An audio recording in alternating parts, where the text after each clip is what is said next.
It's Nemo Nation, broadcasting from the Fastport Studios at the historic Degas House in the city of New Orleans, just blocks away from where trucking radio first began.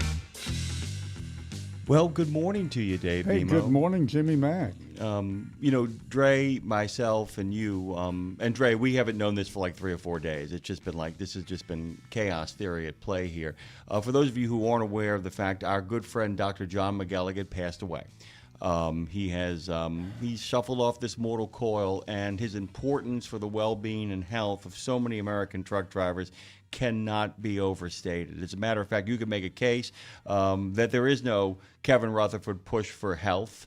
There is no deep concern about how it is the American truck driver is feeling, both physically and mentally, or it gets started later, or it's more fractured without his efforts in this field, and he will be missed. You got called yesterday, right? I mean, I didn't find out until like 9 o'clock last night through a text message that this had happened. So for those of you on this strange day, Dave. I mean, like I said, we're closing a lot of stuff out today, and to find that out yesterday just felt apropos because, Dre, you're probably wondering, where's Dr. John? I mean, you probably had that thought, like, well, why isn't John McElligott here?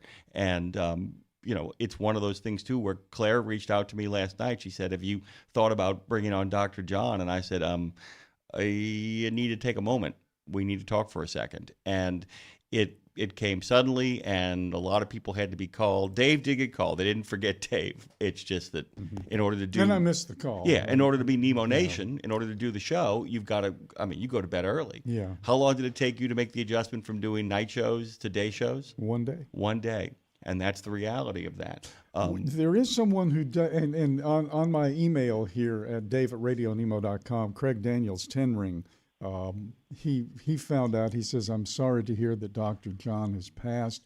His influence and passion will be missed. Yeah, and by the way, we're going to get Dean on here in just uno momento. Dean Croak is joining us for the last Nemo Nation here on RadioNemo.com. And by the way, at the end of the week, there will be no more Radio Nemo of North America. We are going to be sunsetting that company as well. And you know what? I say sunsetting, but I hate that expression. Sunsetting means everything is fine, and we're just going to kind of like, bring in the. I mean, I'll put it this way: we're going to walk away from the wreck intact. Is about the best we can claim on that. But I started watching a movie yesterday on YouTube. It was from 1952. Starring William Bendix and some other big stars. It was called Beverly Michaels was in it. It was called Crash Out. And basically what it was about a breakout from a prison, okay? But it wasn't a breakout. It was a crash out. Crash out. So at sunset is more of a, I don't know if it's a crash dive or not, that we're going to hit the ground. And then we'll start running. And then we'll start running, basically. It's like we're going to be like those people that jumped out of the Hindenburg that survived. I don't know if you know this. Most of the people survived the Hindenburg. I know. That's an interesting fact that always gets... Once we hear the guy say, oh, the humanity, man. It's because it's full of awe and terror. I mean, what an awesome sight it is. But most people are able to jump out. They time their jumps. They jump out because it comes down slowly. Yeah. It's just on fire. Yeah. Just blowing up.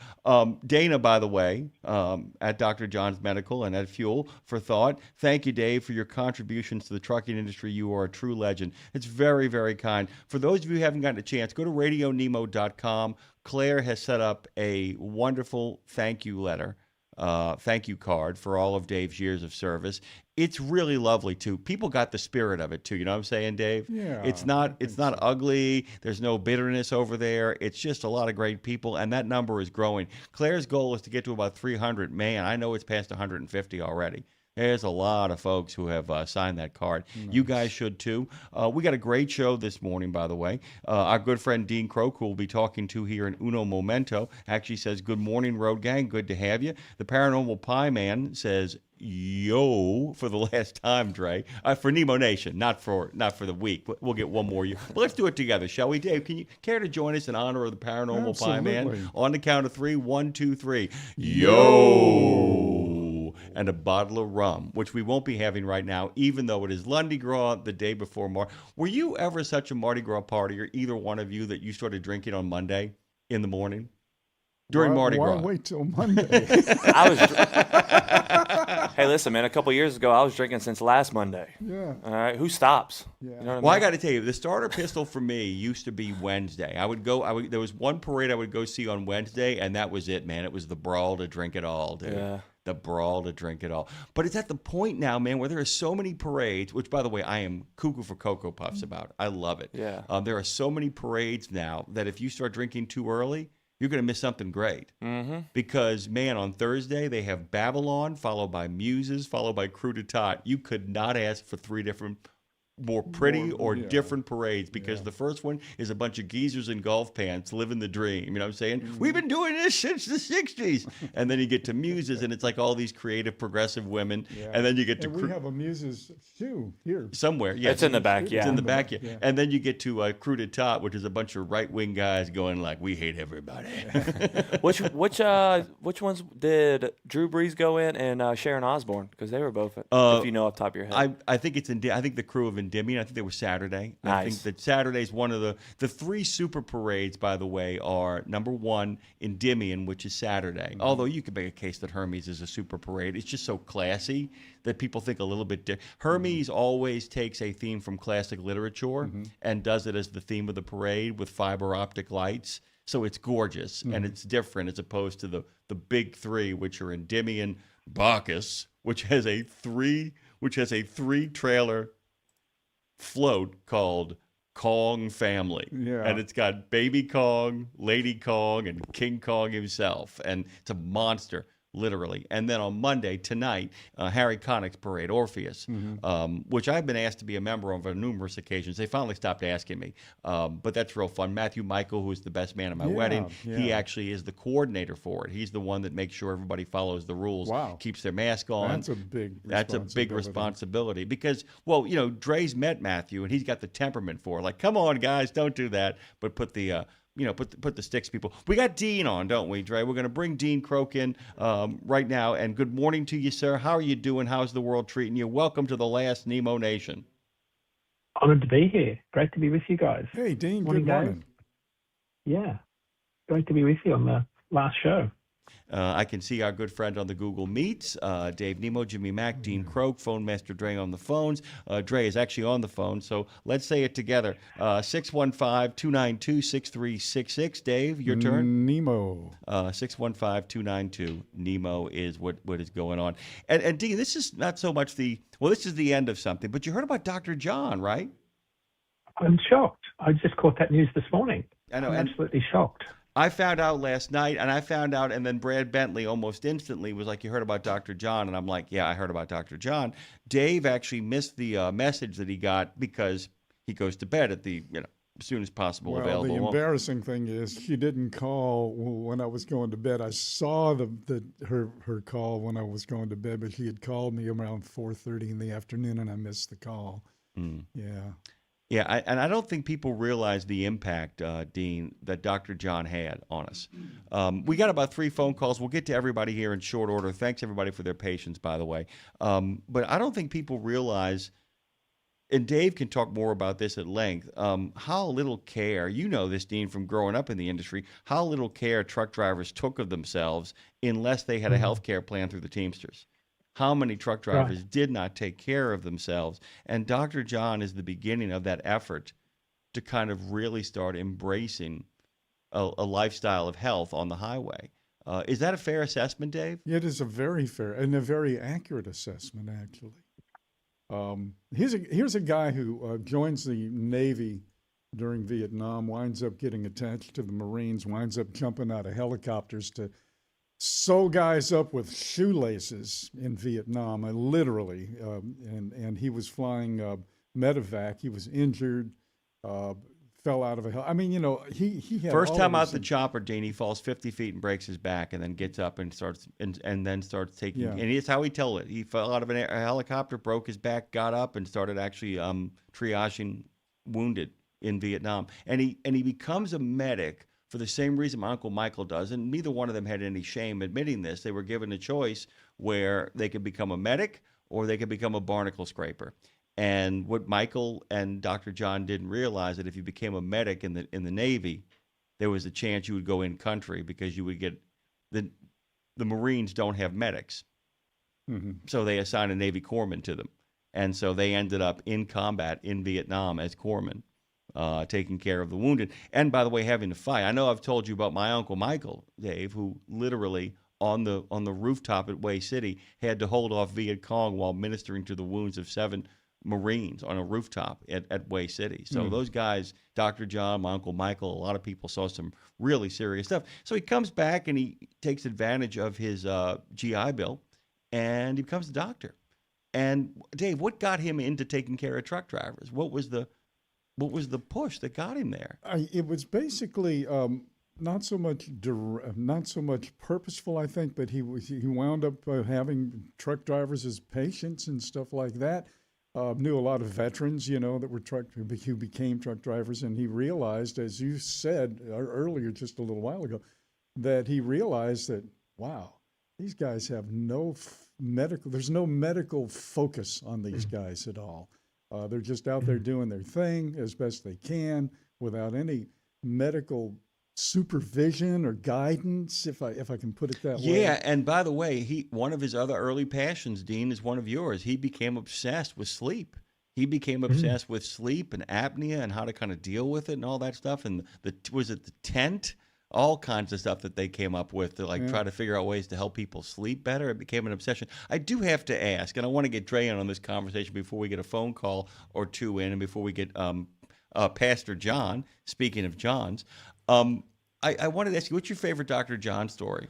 Oh God, that's he would say some incredibly crude and inappropriate things on the radio, and we all loved him for it. Yeah, his pretty much his overtake on diarrhea was every other thing. Just be like, hey man, too much fiber is too much fiber, but a bowel movement is a good bowel movement. Oh, It's so funny that you should bring up diarrhea, because if you were going to ask me the same question, it was our urine show. Yes. We did a full Highway to Health about urine, and I went back and got all of the historical things about how urine. You know, the name Fuller is people who used to clean clothes, and what they used to clean them with was urine. And back in ancient Rome, if you didn't put out your chamber pot in the morning so that the guys could come and pick up the urine to go to the fullers, you got fined. It was your civic duty I don't know to if you know this. recycle your urine. It's a misunderstanding. Everybody calls it the Shroud of Turin. That's not what it was. Sorry, I'll be here. I won't be here. I'll be here all week, and then that'll be the end of that. He knows how to cross a T out. Cross a P. Cross a P. Oh, cross a P, yeah. Don't cross the streams. Hey, guys, welcome to the final episode of Nemo Nation. We're going to go out in grand style here, as you probably can tell. If you have thoughts about Dr. John, if he made an impact in life, we'd love to hear from you. We got some phone calls to get to. We'll get to the good pastor here in just a moment. Dre, dealer's choice. Let's bring on one call, and then we'll bring on Pastor John, and then we'll get to everybody else. Oh man, look, let's just have Christmas early. Santa, come on down. Santa, come on down. Santa, holy You're on cow. with Dean, Jimmy Mack, and Dre. What's going on, brother? By the way, I signed the card, Dave, and I hate to see you go. This has been a good life for all of us old truck drivers. And by the way, Dr. John was right. We're unhealthy today compared to what we were probably 40 years ago, because truck drivers were healthier then than they are today. So, Well, that's debatable, of course, but, you know, we'll see. I don't know. You had a pretty good life, Dave, didn't you? You were pretty healthy. Yeah, but Dave wasn't driving a truck, I dude. never drove a truck. No, but he was in a trucking community. He had to eat our food that we had, so at the truck stop. So we always ate good. We didn't have no problems. Sat around and ate good meals, and most of the truck stops had good meals. And well, I tell you what, the big thing, I think, the biggest improvement on the highways for health purposes is how many people smoked back in the 70s, though. I mean, the smoking was the big one, dude. And I don't just mean people who smoke with the secondhand smoke. I look back on secondhand smoke now. I'm like, what the hell were we thinking, Santa? I mean, I remember walking. I don't smoke. Yeah, well, I don't smoke. But do you remember walking through like buildings, like government buildings, and like walking through like just a blast of cigarette smoke? People with whiskey on their desks, smoking 2 packs a day. I used to have to shine my cymbals like every month because they were just coated in gunk. Oh my Yeah, God! same with the cords at the truck stop. When you used to go to the truck stop, Dave, by the time you were finished assessing at the truck stop, the cords were all. You had to clean them too, so before you put them away.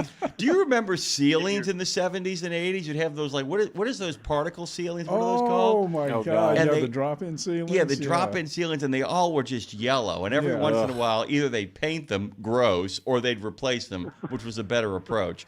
Welcome back to the 70s, Nemo style. You know what I'm saying? And it's like I used to smoke 2 cigarettes. When I'd get home from work in the morning, I'd get off at 5. I'd come home and make myself bacon and eggs, and I used to cook my bacon slow so I could smoke 2 cigarettes. Nice. I used to smoke 2-3 packs a day. Do you know after Katrina, I was smoking 2 packs of Pall Mall filterless a day? God. That was kind of it for me. It's like, my dad called him. He said, "So I see you bought a pack of nails." I'm like, "What?" He goes, "The nails for your coffin, dude." He's like, basically, you're putting it in there. It's just like, Dean, did you ever smoke? Were you ever a smoker?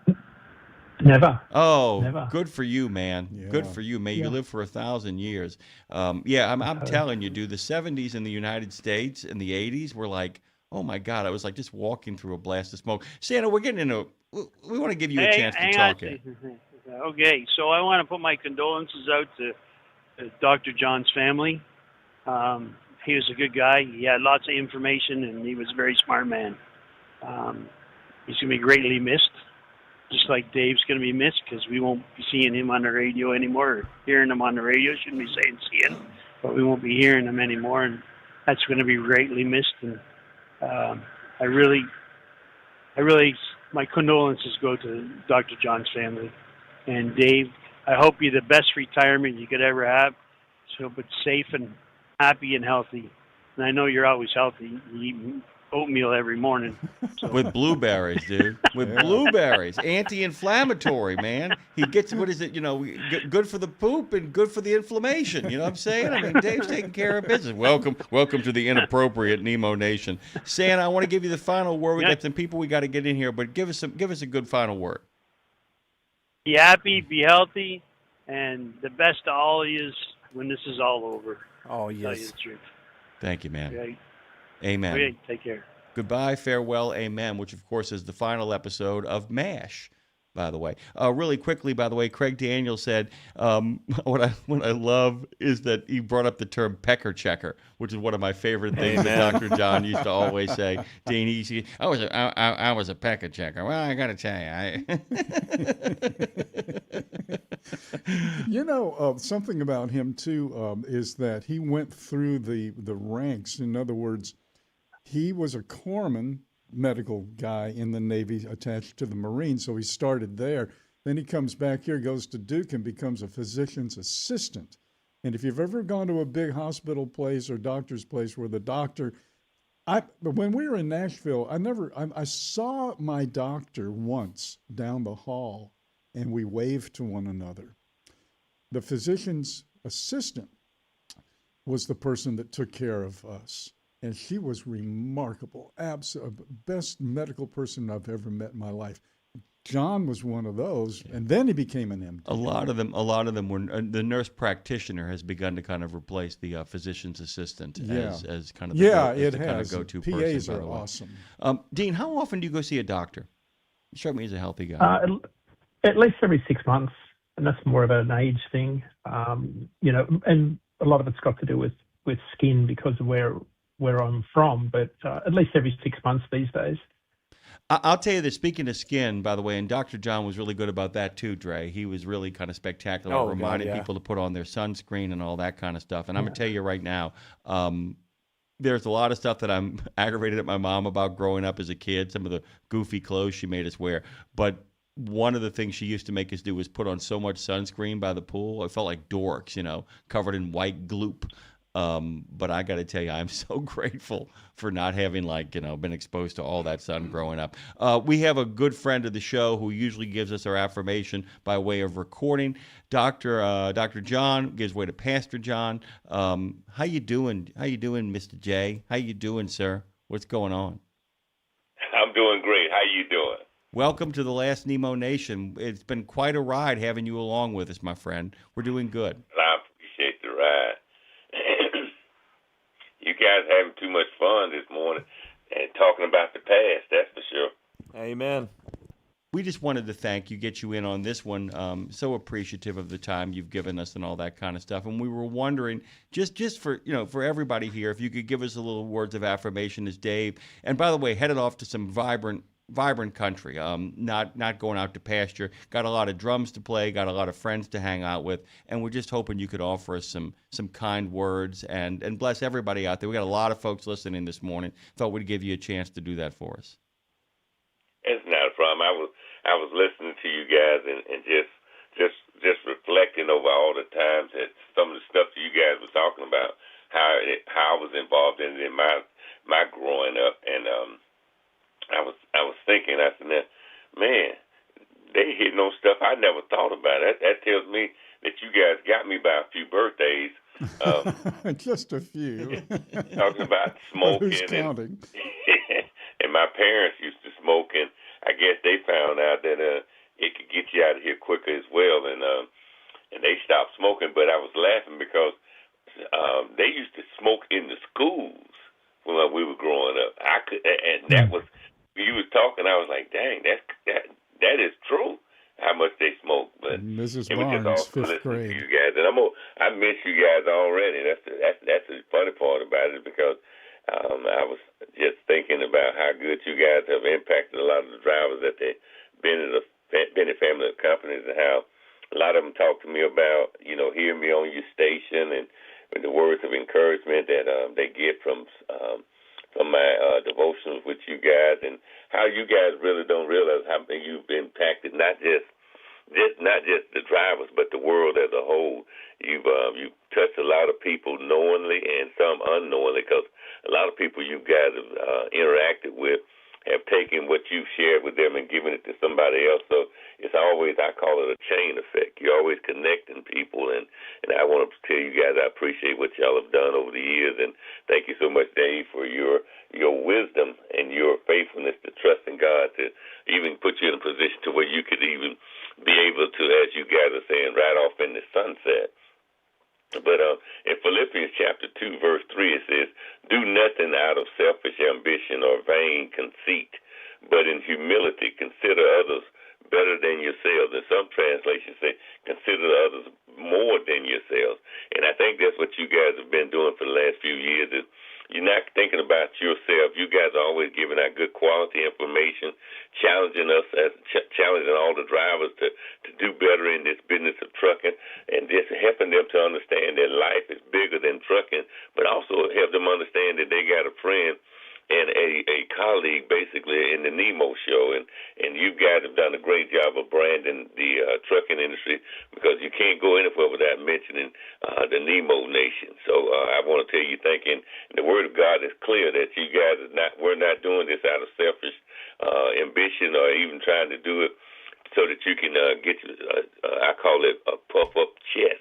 But you were doing it out of humility to help people to be able to deal with stuff that they don't know that's happening in the world, and also giving them an opportunity to vent, to share what's on their hearts as well. And I want to tell you guys, thank you for that. And so on the behalf of all the drivers out there, and on the behalf of the Bennett family of companies, we want to tell you thank you. But at the same time, congratulations on your retirement, and we wish you Godspeed, and we're excited to know that you're doing this your way, the Frank Sinatra way. God bless you, my friend.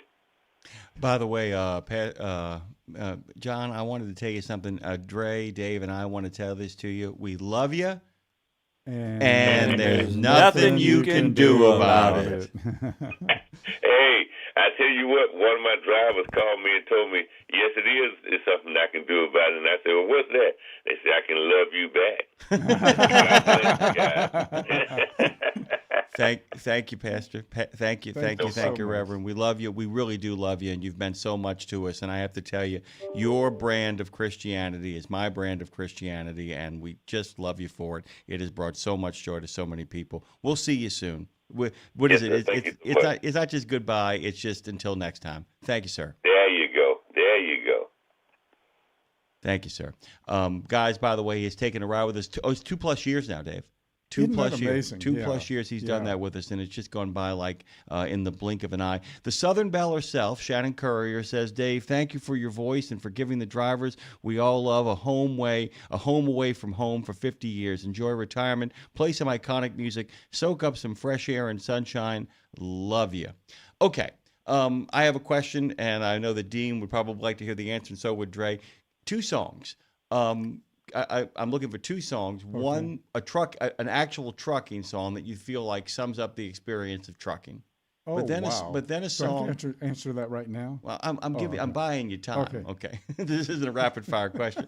A trucking song that you feel like sums up the experience, that is iconic, that really is the song or one of the songs. You can change your mind 5 minutes from now. The other one is a song that is not about trucking, but that you feel like is really road gang, Dave Nemo sort of a go-to song as well. Songs that you love, that are good songs, not novelty songs, not joke songs, straight up good songs that you feel capture the energy of all that kind of stuff.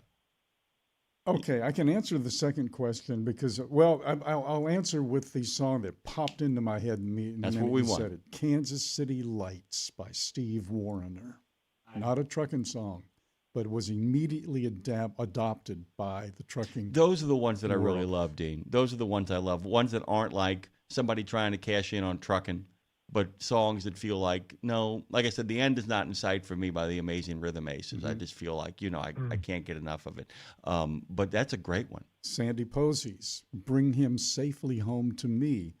It's a little prayer that she says for her husband who's going to work in the morning and he's coming home that night, bring him safely home to me. An obvious choice to be picked up by the trucking community.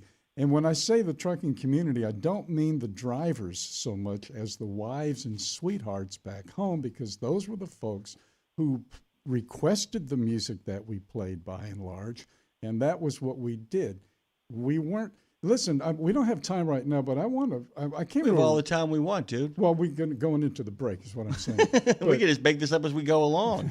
I mean, people will come, they'll come, they'll go. Okay, we'll take a break here real quick. I just want to point out that Marshall says, Dave Dudley, 6 days on the road. We have three callers we have to get to. Dean Croak is joining us for the last Nemo Nation. Boy, has he been a big part of all of this stuff, and who knows what he's going to be a part of next. We're going to take a quick break, come back on the other side. Phone Master Dre, Dave Nemo, Dean Croak, and I guess me, Jimmy Mack.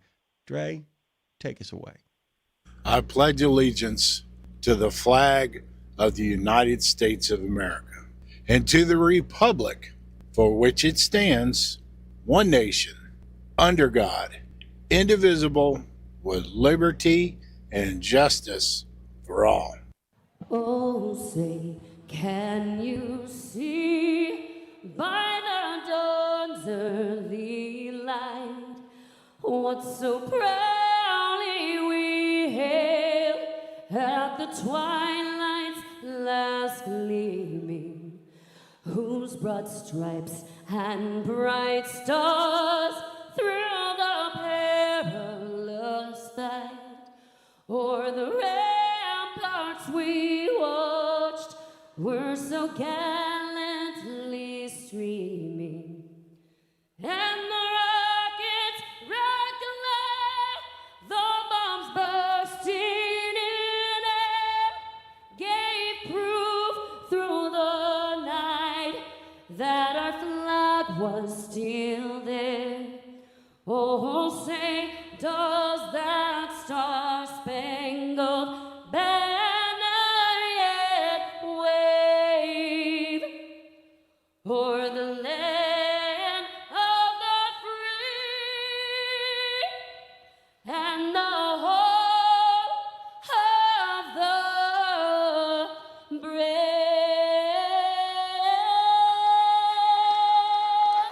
You You know Castrol for passenger car oil and racing, but did you know that they're in the heavy-duty over-the-road market? Well, Castrol CRB Multi 15W40 and Vecton Long Drain 10W30 are now available at TA Truck Service Centers nationwide. This is the partnership in preventive maintenance. TA Truck Service and Castrol, offering you premium products and performance at great price points every day. Castrol, performance for the long haul, guaranteed. From the wee small hours of the morning to the crack of dawn, Radio Nemo has been there with you. Whether you've got the overnight or you're the first wheels on the road, Radio Nemo's been where you need us to be. Providing the laughs, giving the facts, playing the tunes, and keeping it rolling. We've been your light in the darkness, your first cup of coffee, and a voice of sanity. Semi-sanity, actually. We're all a little crazy here. Crazy for the men and women who keep this country going and moving and doing. Crazy for trucking, crazy for truckers of all shapes and sizes. Is that a fat joke? Not if we can help it. Because it isn't just about the rules and regs, it isn't just about the day-to-day, it's about your health, your homes, and your hearts. So we wanted to say thank you. Thank you. Thank you. Thank you from everyone at Radio Nemo for sticking with us, standing by us, and keeping the traditions rolling into the future. It's Monday, Monday, Monday, Monday.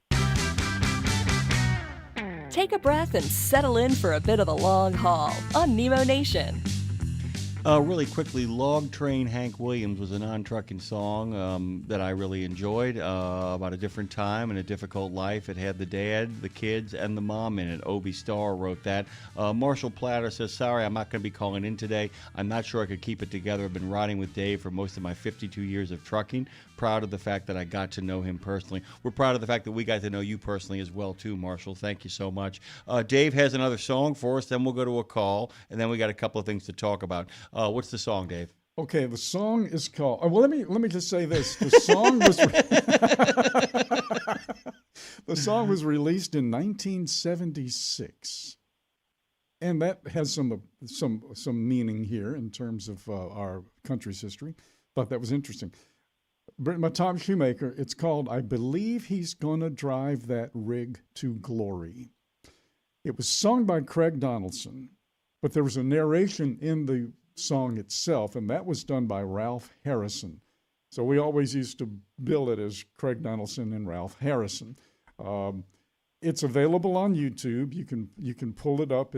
I believe he's gonna, Gonna. I believe he's gonna drive that rig to glory. I think that it comes as close as I can get to something that pretty much sums up pretty much everything. But again, remember, this is 50 years old. So it was a different world back then. Do you know what song I've often had an image of you walking away to? And it's totally inappropriate for trucking, but it's still groovy. Is Ain't Gonna Whistle Dixie No More by Taj Mahal. Do you know it? I don't know. It's spectacular. Yeah. It's spectacular. I know Taj Mahal, but it's I don't know that. spectacular, Yeah. dude. And it's about the end of the civil rights movement. Yeah. It's about the idea about the deep breath, but it's about the idea of what 1976, 1977, that sense of we're not done yet, but good enough for the moment, and it kind of walks away from it. You can feel that in the song. We got a phone call we got to get to. Dean Croak is here. Our good friend Dave Nemo is here for the last Nemo Nation. Phone Master Dre has been somehow organizing this chaos. Who do we got? Well, let's just find out for ourselves. Hello, who sent you? How are you? How are you? Hey, I'm riding around in just a little bit of low ceiling here. Horse feathers up here. Well, I guess I'm still in Pennsylvania. Pennsylvania, I love that. Or as I call it, the county of Appalachia. Yeah, so we're working on sneaking back across the Macy-Dixie to get back into Maryland. So we'll be there momentarily. You know, but, when my wife and I, before our daughter Amy started playing music with us, we did folk music, and we did. We researched and did some historical stuff. Anyway, my name is Dave and her name is Cheryl. And that's not very sparkly on stage. So we called ourselves Mason and Dixie. Not Dixon, but Mason and Dixie. And I cannot tell you how many people would come up and say, "Oh, which one of y'all is Mason and which one is Dixie?" It's like, well, the lady in the dress is Dixie, and it's just like, wow. Okay, I'm sorry. Well, it was the 70s, though. It was the 70s, exactly. What's going on, Horse Feathers? Well, first of all, Dave, you can do whatever you want because, I mean, what's the worst they're going to do? Fire you? Yeah, I already done that, man. Yeah, really. Go on. So, anyways, but now, Dave, it's been great since I actually got to listen to you. I did on the other got to do it on the other platform when you moved to the daytime there, because I was from upstate New York, and your signal didn't quite make it all the way up there for me in New York, New England way. So my overnight rides were with Dale, but anyways, when we got down to Maryland and you moved over to the XM deal there, and I'd actually picked one of those up, and I was actually turned into a daytime driver at that point for a while. And boy, the knowledge I got from your show compared to listening to just regular overnight trucking radio, and I know yours and Dale's were a lot the same because, I mean, there's only so much you can do in the overnight with guests and people calling in other than truck drivers who aren't smart enough to not stand on the side of the road at a payphone in the 10-degree weather with the wind blowing 50 mile an hour off Lake Ontario. But,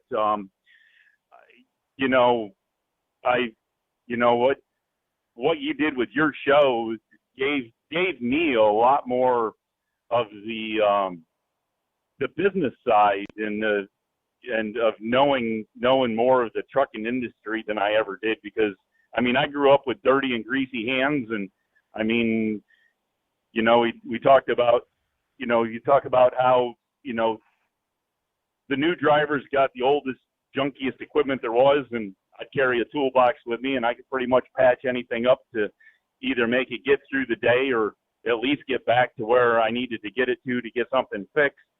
And I knew that end of it, but it's pretty much, it was dump fuel in it and make it do as much as it can do and get it back and do it all over again. And then, you had people on, we did you did the alignment thing, and these are so many to talk about, and then to learn how to manage your money. John Turner, you have him on, and if you sit and listen to that man for quite a while, I mean, I actually began to understand per diem, if you can believe that. Same. I mean, that's so. Yeah. You brought so much, your programs, and I guess one of the things you said, I shouldn't say the one thing. One of the things you said is that, I mean, you might not know the answer, but you sure did know how to find people that did know the answer. Yeah. So, and you brought that to, to this industry, and, if people paid attention, they could actually learn a lot and make their lives better. And then, you're talking about Dr. John, so then they could make their lives healthier. And then, you and Dr. John got the St. Christopher's started so that if people were having problems, they could actually survive and make it through a problem. And I guess I missed the announcement about Dr. John, but I'm starting to figure it out real quick. We made it this morning, though, my friend. We made it this morning. We found out yesterday as well, too, that Dr. John, in case you guys are just joining us, Dr. John McElligott has passed away, and all of his friends are missing him pretty something awful. And by the way, this is interesting.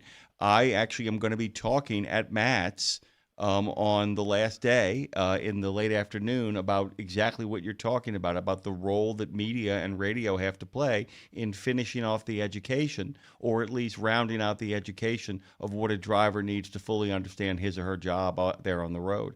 I think you said it beautifully, by the way.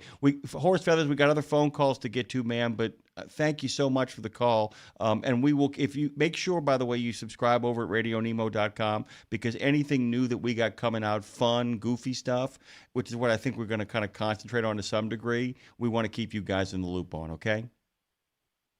All right, very good then. And the one thing I'll say about Dr. John is that his phone line was always open. I mean, I guarantee I can look at my phone and find his name with his cell phone. And there was multiple times that I'd called, and if he didn't answer the phone, which normally he did, if you left him a message, he'd actually get back to you and was very good. And I can't say I was ever his patient, but he took good care of me. I know I can say that. So he will be missed, and condolences to his family. And Dave, we wish all the best to you. We left you a little note. I probably put too much, but I wish I could have wrote more. Well, anyways, thank you. Take that from a truck driver. So yeah. Anyways, thank you, sir. Well said. Well said. Thank you for the call, Horse Feathers. Dean, as we get the next call kind of here set up, the idea, you and I talked about that early on when you and I began to do the show together, when you joined Dave and I doing this on a semi-regular basis. One of the things that is so important that often gets lost is, look, I mean, the discussion of rates and the discussion of regulations is really important, but it's the information about the daily existence on the road, I think, that separated this format from any other format, and that there are a lot of people out there who are now in the process of trying to replicate the format. Look, I'm not picking on our friends from OIDA, but one of the things that I often found so funny about Trucking with OIDA as a podcast was I'd listen and be like, you guys know we did this, right? And I don't mean that. You need to repeat this stuff. It needs to get repeated. But I don't think a lot of people, Dean, really understand how much of the good informational format of trucking radio now is due to Dave. I think that's a fair assessment, correct? Yeah, absolutely. I think we get to the heart of the issue, which is really the emotional side of it. We get into the news is one thing. I think it appeals to people's, it's sort of confirmation bias. That a lot of people get spun up by a lot of the issues. But I think trucking is it's a real emotional industry. I think a lot of drivers we get very emotional. We sit behind the wheel and we feel a lot of what goes on, and a lot of that feeling is not necessarily positive all the time. So I think what you guys do is, and have been doing for many years, Dave in particular, is you get to the emotional side of the industry, because Dave has been around for so long and carried so many drivers through so many of those dark hours. That's the bigger difference here, is that Dave has been part of the development, not just of the industry, but a lot of drivers. You can hear it in the voices of those drivers that have just been calling in. But that is unique. That's just not a driver calling in complaining about rates. That's a generation of drivers that have grown up in the industry, that are the backbone of this country, that are moving freight day in, day out. I don't know that you'll ever see that again. That's an unbelievable. It's a legacy. That's a genuine legacy. That's a genuine legacy, and we're all going to be a little. Here's the thing. What's the great line? Dave's fine. It's the rest of you I'm worried about. Speaking of people we're worried about, who else we got on the phone?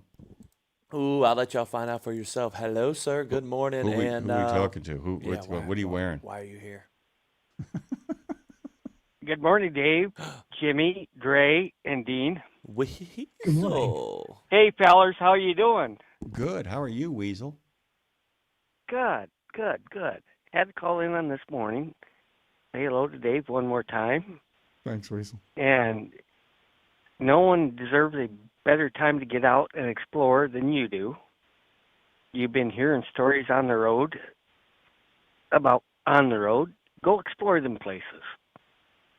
Go take your wife Cheryl someplace you have been that she has never been. And I know South Korea is a long ways away, but go visit that base again and take her. Go to Korea, dude. Yeah. Go to Korea. It's a nicer place now, I'll tell you that. Yeah. Go to Wonsan Army Air Base again and see the difference from the station, from what kind of a disaster you had to what kind of a deal they have now. Yeah, it'd be very interesting to see. Didn't you see a little kid peeing naked on the side of the road when you thing we first saw arrived when in we came Korea? from Incheon over to Yongsan, so the little kids were on the side of the road. This little boy just peeing on the side of the highway there, And Dave told me that story. He said that was my first impression of Korea. I know, it's funny. It's funny. The first thing you see, it'd be very interesting to see what the first impression of someone who not flying in New Orleans, but getting off of a cruise, like a Carnival cruise ship in New Orleans, and getting off the boat and walking right on into the French Quarter. I'll bet you that's a real unique experience. Yeah, I mean, that's, like I said, there's all kinds of ways of experiencing. There are people who come into New Orleans by cruise ship, by the way, Weasel, and it's like they step off into Jackson Square. It must feel like they're in the magical land of Oz or something. Yeah. And so it's always your first impression. Weasel, we only got just a moment here. We got other phone calls we got to get to, but I wanted to give you a chance to say anything else you wanted to Dave. Okay, real quick, Dave, the best story about Dr. John I remember is first time you met him, having his white coat on and walking flip-flops, and him telling you, we'll talk later. I got to get this guy to the hospital. I was going to tell that story a little later, Weasel. You are absolutely right. It was at Mid-America. We walk in the door, and there's John. He's got this guy with him. He's holding him by the arm. He ain't getting away from him. And he's walking over to the thing. They had called the cab. He was taking him right to the hospital. And we saw him a little bit later on that afternoon. The guy turned out to be okay. My first meeting with Dr. John is, well, you're bigger than I thought you were going to be. You could hurt somebody. That's the first thing he ever said to me when he met me, which is classic John. I think he was surprised at how big you were too, Dre. I don't mean Dre's fat. I don't mean that at all. But like, he's like, wait a second, you guys could hurt people. Oh yeah, he was like, you're a tower. I was like, hey, good morning. Thank you, Weasel. Thank you for being a part of this last show for Dave. You guys, I never say goodbye. I say later because there's always a later. Oh, yeah. So, hey, man. I'm not going to disappear. We'll talk to you folks later. Thank you, Weasel. sir. Let's keep going with these phone calls, by the way. Who do we? Oh, we got 4 of them. Jesus, sweet mother of pearl. Who we got? Oh, man, you already know who this is. Jody, come on down from Florida. Come on down, Jody, Florida man. We know what you're wearing. What's going on, fellas? More than we can y'all handle. Doing all right? And congratulations, Dave, on your retirement. Thank you. Kind of wish it wasn't happening, but I'm kind of glad that it is. You deserve Jesus, it. I'm so relieved. I'd like to thank you for all the memories and the miles. I mean, I haven't been around as long as some of these guys on the listening to you on the radio, but I've been with you since 2012 when this other guy that was on the radio said, "Don't forget to turn into Grandpa in the morning and listen to what he has to say." And I was like, who the heck is Grandpa? So when I turned it on, there you were, and you had a fan. So, and I think you know who I'm talking about, don't you? Mm-hmm. I certainly do. Oh, my God. Truckin' Bozo. Truckin' Bozo. Yeah. Dale Summers. There it is. There it is. But so you look at the one caller was right. You need to get out and explore. You've seen a lot of places through the radio. Now you just got to go see them for yourself. So you ever find yourself down this way, down towards St. Augustine, look me up. I know we can find some oatmeal someplace with some blueberries in it. We can still have a good time. So we're good. Sounds like a plan. Sounds like a plan. Thank you, Jody. Thank you, my brother. Yeah, don't you just love it when plans come together? My appointment today is 1:00 in the afternoon to get offloaded, and I'm already on my way to get the next one. Figure that one out. Wow. I'm running about 4.5 hours ahead of 4.5 hours ahead of schedule.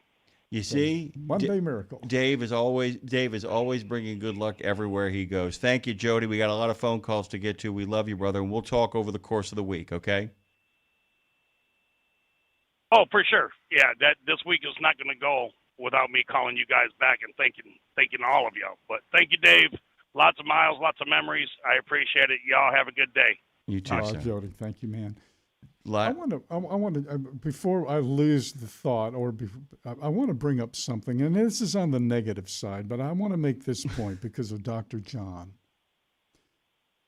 When not too long after we got the St. Christopher thing going, Dr. John started a new business, and the idea was to provide medical care for doctors adjacent to not in truck stops, but adjacent to truck stops around the country.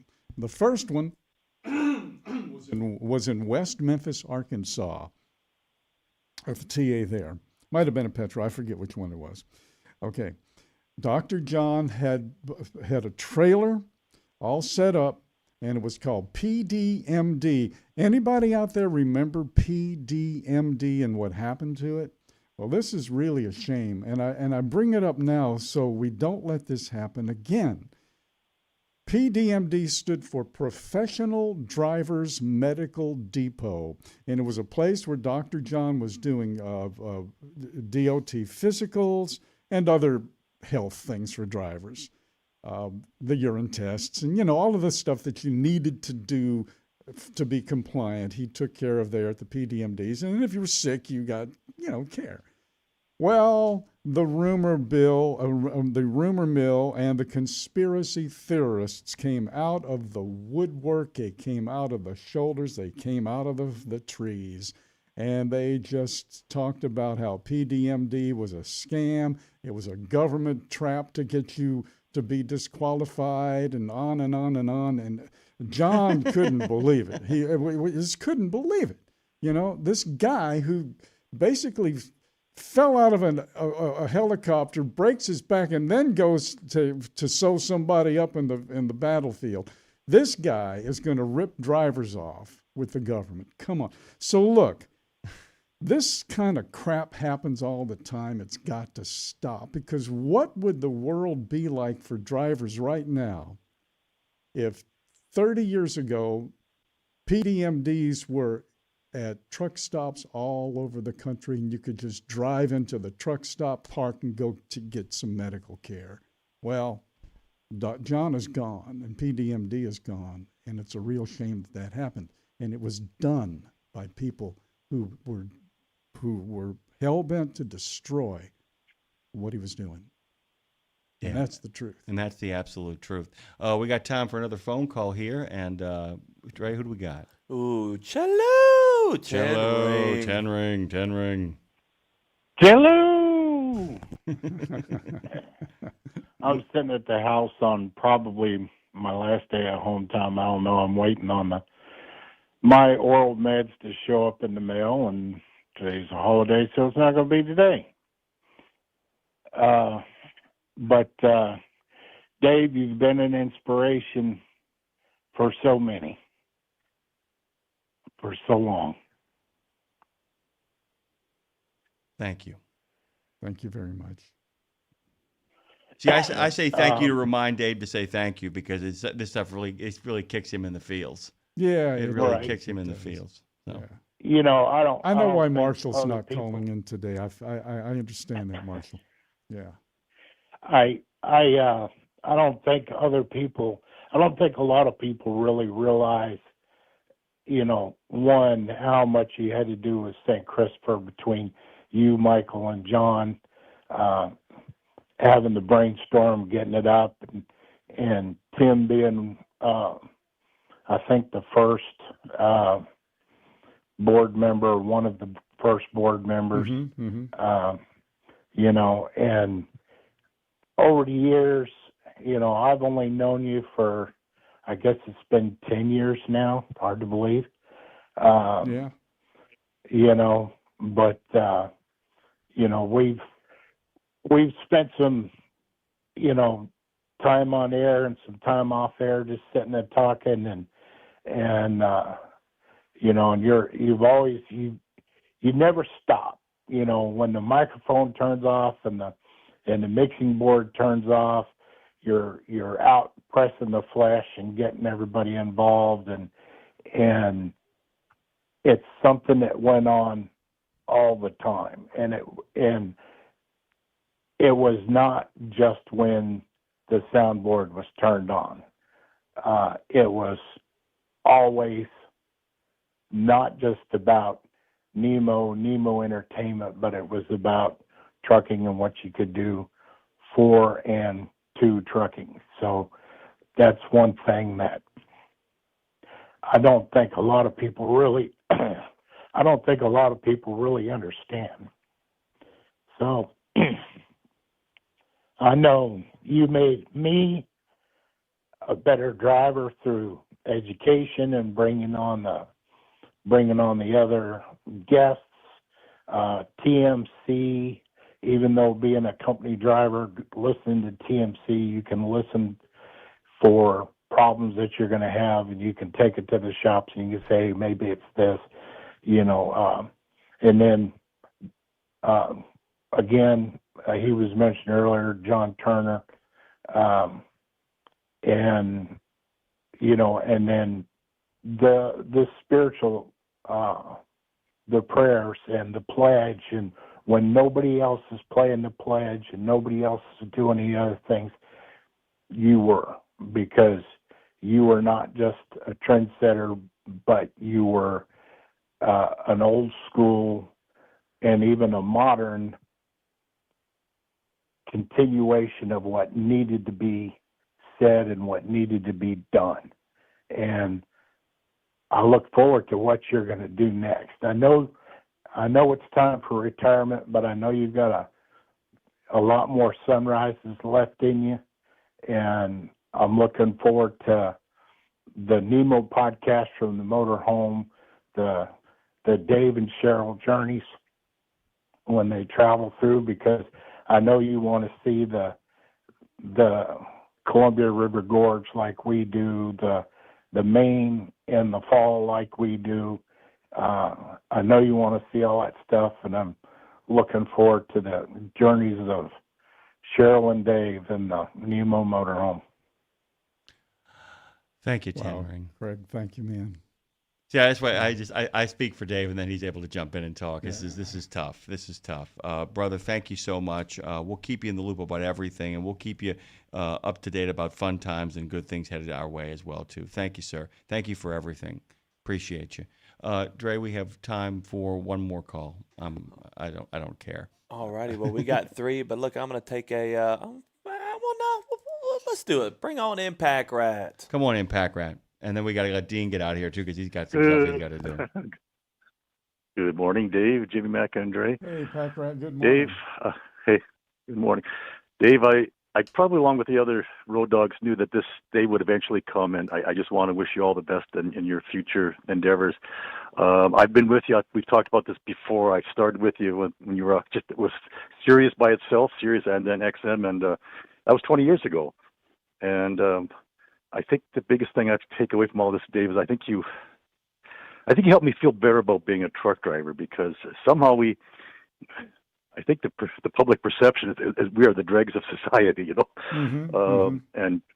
and people really, they don't understand the importance of transportation, trucking and transportation. We don't need trucks. I just go to the store to buy the products I need, the eggs and the and the bread that I need, right? Yeah. But and I think I've mentioned this to you before, Jimmy and Mac. But one thing I'll say that if I was to say I'm just a truck driver, you and Jimmy Mac would not let that stand. That's right, and nor would Dean, by the way, and nor would Dre. Just a truck. Absolutely, and just a truck driver. Yeah, I'm just an airline pilot. Yeah, okay. Yeah, and that's important. And you've also, over the years, I think you've given us a voice. You've given us a platform, and you've given us a place to vent too. And Dave, you never took sides. you let everybody speak.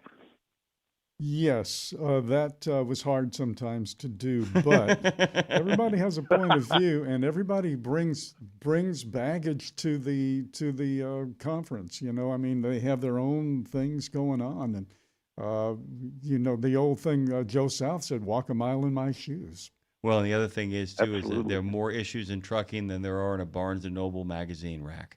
And that's it. My brother, we got to let you go. We got to take this break, and we got to tell Dean goodbye. Thank you so much, Pack Rat. We really appreciate you. Okay, Dave, all the best in your future endeavors, and Jimmy Mac, Dre, and Dean, all the best. Thank you, sir. Dean, you get the last word before we hit this break, because we got a lot of people to get to, and you have a very busy day ahead of you. Final thoughts from you on this last Nemo Nation. Dre, I got him on mute. I think he might be muted. No, I'm not. Oh, there you are. No, There you no, are. Welcome sorry. back. Welcome back. Yeah, no, it's not goodbye. It's just another step in the journey. I've loved being on with Dave. I've learned so much about trucking radio and trucking history in this country. It's just been a wonderful journey, and I'll treasure the Road Gang Radio badge forever. Oh, he holding showed up me his here right pin, now. Dave. Show me his pin. Got his pin up in his hand, by the way. And Yeah. I got one for Marshall, by the way. Marshall, I know you're listening. I have about 20 of them. So if anybody, and come on, guys, if you know who you are, you know. We'll get you the pin. Dean, thank you so much, my friend. You and I will Thank talk you. over the week. There's still great stuff coming up. Still great stuff coming up Yep. with Matt and all that. Thank you, man. Get out of here. Good talking to you. Okay, bye. Bye. See you, Dave. Yeah. See Dre, you, Dean. would you be so kind? Yeah, there you Dre's on top of it. What am I saying?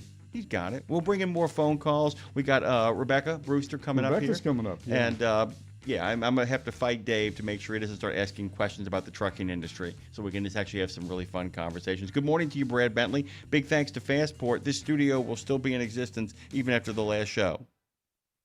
Exceptional value and exceptional values. That's Bennett Trucking. A core commitment of faith, family, and freedom has driven Bennett to being the leading provider of innovative, integrated transportation solutions, both at home and abroad. Bennett's values are not just compatible with providing high-paying jobs and unmatched customer service. They're inseparable. If you're looking for an employer or a partner who believes the best business model is being a model citizen, then Bennett Trucking is the place for you. Go to BennettIG.com and find the folks who share your values.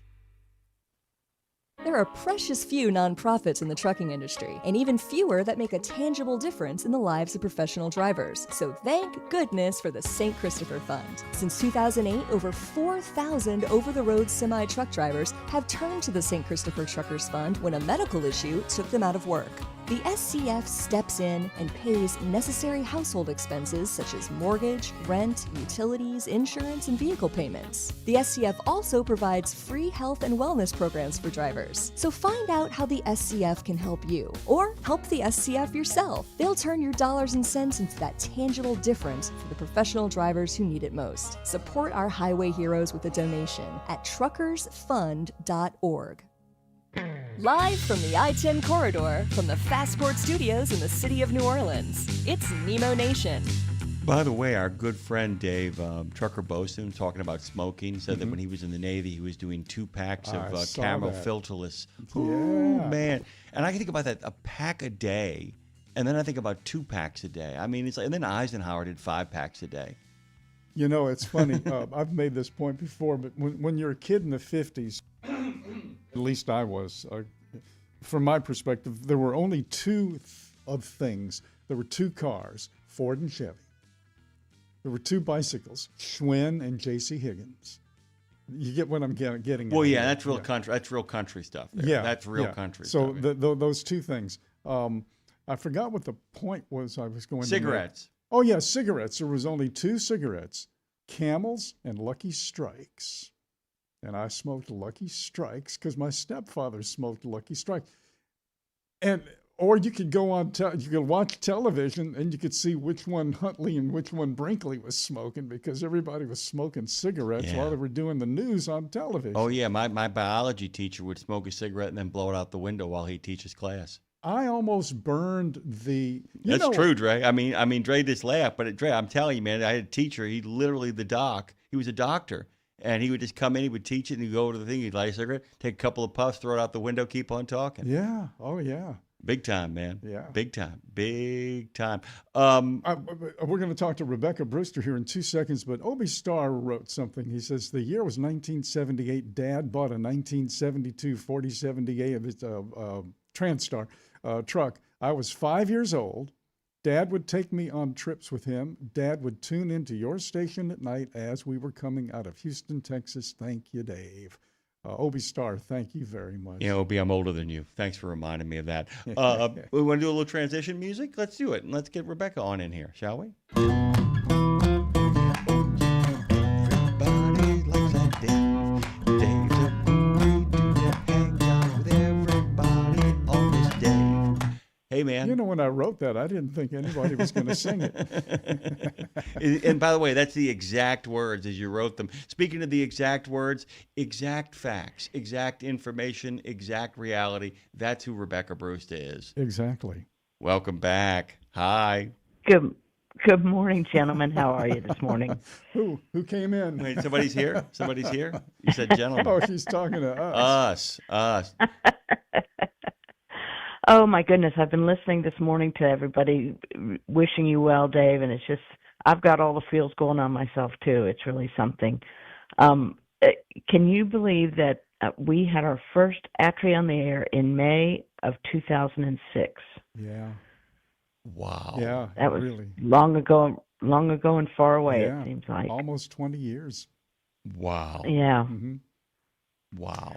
And I think we used to do it twice a month for half an hour, and then we went to once a month for an hour because, as you know, oftentimes the Atri studies that we go into, they needed a little more time than a half an hour. So we did one show for an hour, and I always have to give you credit because it was your mastermind plan, Dave, that we would do the top industry issues in 2 shows because it really did deserve a deep dive and to understand what concerns drivers have and what they think the industry should be doing about it. So it's just been, it has been such a fun ride. And I say this with all sincerity. It's one of the greatest privileges of my career to have been on the air with you all these years. Oh, well, thank you. Rebecca, thank you so much. I deeply appreciate that. You know, it's interesting, too, because formats are formats and approaches are approaches. And I've always kind of decried what I used to call sound bite radio, where you just got a little bit of a clip and you don't learn anything, you don't know anything. You are one of the few people that we've worked with, and I say work with because it is work, to do what we do on the air. It's not just having a conversation. That's wonderful. But a conversation with purpose and direction and something that you want to land in people's minds and actually hearts is not easy to do, and not everybody can do it. You did it good enough to last 20 years. But what I'm getting at is that all of this stuff that you guys do deserves to be understood and deserves to understand where you're coming from and why research is done. Because when you say, you heard me say what I said about the Dr. John's PDMDs and how the conspiracy theorists out there they were in force back a long time ago, and they destroyed it. I mean, they really did. And I remember, and we've made this, it's almost a joke, but it's not funny, that when you first started off back in 2006 with Government agent Rebecca Brewster. Yeah, they thought Atri was a government agency they never heard of before, you know. So, a lot of ground has to be cleared before you can start planting the new trees, you know. Well, and really, As I mean, Chauncey would say. your show really deserves the credit for, introducing Atri to drivers. I mean, really building an audience for us so that drivers felt comfortable with us, with submitting data through our website, participating in our research studies, and it has just deepened our research portfolio so much to have the driver input into all of our studies. So I can't thank you enough for giving us this platform so many years ago.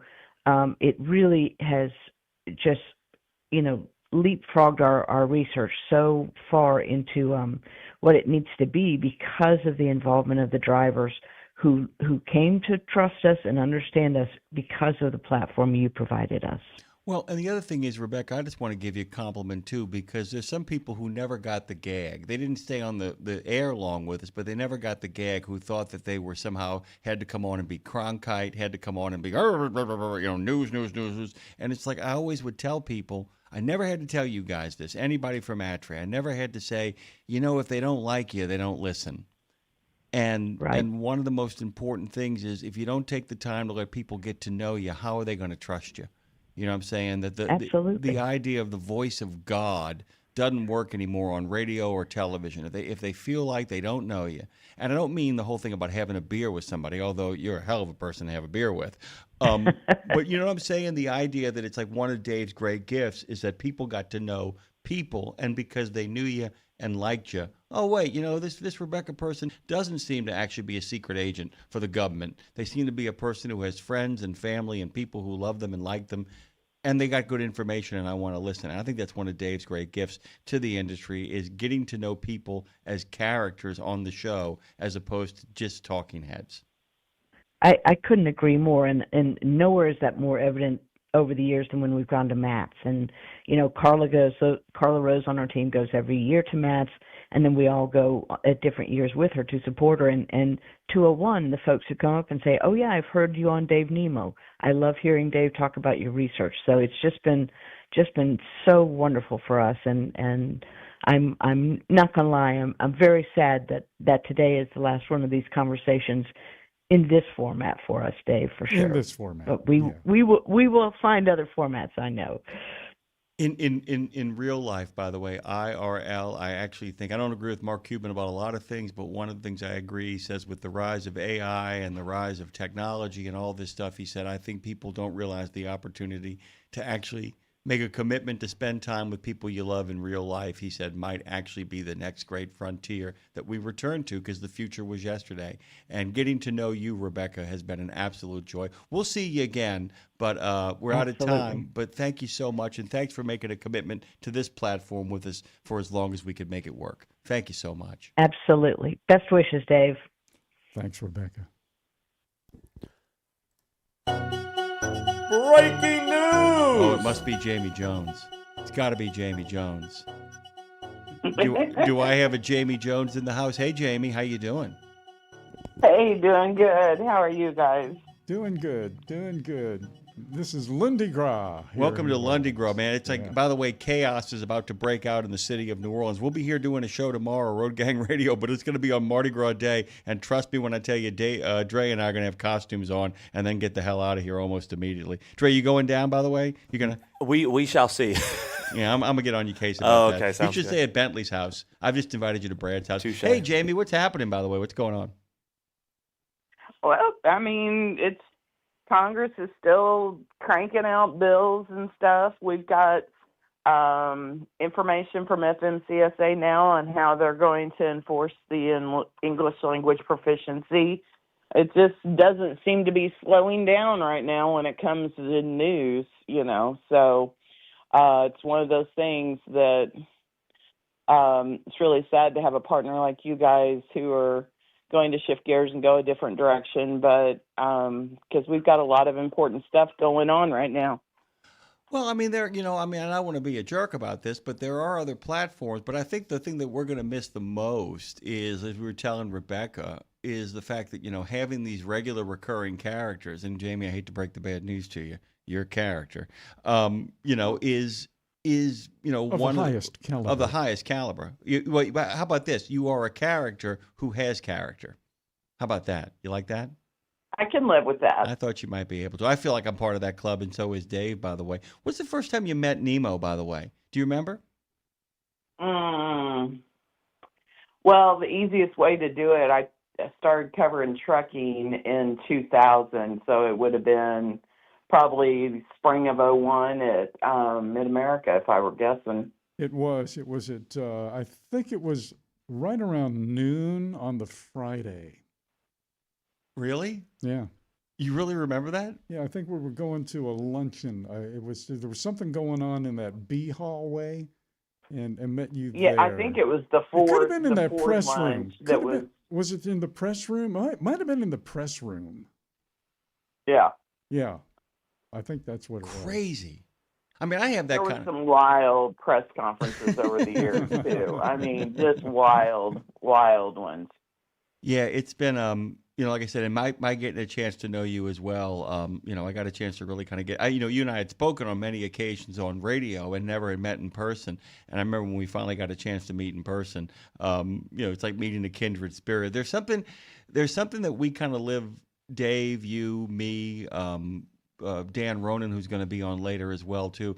There's something about the fact that we're all news people as well too. We love trucking, we love transportation, but at the end of the day, I think what a lot of our listeners get an inside peek on, and you give it to them too as well, about what it means to actually be in the news business is not the same as just kind of being a talking opinionator or an influencer. And not to say that some of the people don't do amazing work in the content they generate, but it's a different animal because when we come on the air, a lot of our work is already done. We're cashing in on work that we've done in regards to reading and writing and doing the research. So, you've given people a real nice peek into how this works behind the scenes. And I think it's important that they understand how much work it takes to get the news right. Because right now we live in an age where people just hear a thing and they post a thing. And you still have to hold the standards that a lot of people don't hold to. It must be tough to not want to get scoops when you know you could get one, but you only got one source, right? Yeah, well, if you only have one source, if you have two or three and you're getting three different opinions on how a particular piece of legislation is going to play out, for example. I mean, you don't move with anything until you have the utmost confidence. That's it, period. You have your ethics, you have your, everything that you hold near and dear to be a truthful journalist. And you get one chance to sell that out, and once you do, you're not worth a dang as a journalist. So, we're pretty serious about it over at Landline. Yeah, and I'm telling you, Jamie, people forget this, but remember, one source killed Gabby Giffords, one source killed Ronald Reagan. People don't remember that. I don't know if you know that, Dre, but Reagan was declared dead at one point on the news. Gabby Giffords was declared dead on the news, and it's because people went with one source.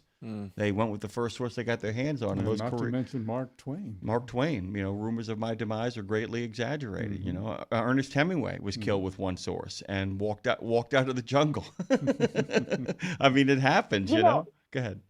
And as sad as it is, you're talking about walking back information on somebody's death. The way things go in politics anymore, if you're not getting the straight answer and you're going with a one source assessment of the situation, you could be doing damage to literally millions of people by putting bad information out there. Because now you don't have to apologize for it. Now, if you send out a bad story and you get it wrong, it gets so subsumed by the news cycle and so eaten alive that if you can somehow survive the storm of like 2 or 3 days, people forgot that you screwed it up. It's a mess. Well, and Mark Shermer and I have been laughing. We've used editor's notes a lot more because we'll put on magazine content online, and by the time that the issue date hits, that story may have moved underneath us. So we put the update on there and link to the news story so that they'll have that. And there's a lot of people that don't spend time even doing that to acknowledge that a story has moved underneath them. Yeah, the idea that old AP trick of this story has been updated to reflect changing events on the ground, and the idea that people have to change their leads, and it's like and to really kind of go through it, and it's really rigorous work, and it's almost impossible to keep up with it. There's so much of it, and somehow you manage to do it. But you suddenly understand the difference between a reporter and an editor, too, which I think a lot of people on this show now know the difference because of the work that we've done with the reporters, the work that we've done kind of keeping up with stuff. People don't get it. It's like they don't realize why an editor is so important, do they? Well, and I think it's a team. We work in a really strong team dynamic too, especially when it comes to editing. But I mean, when it comes down to it, what an editor's job is to make every last word that goes out, be it written, spoken, whatever, has got to be right.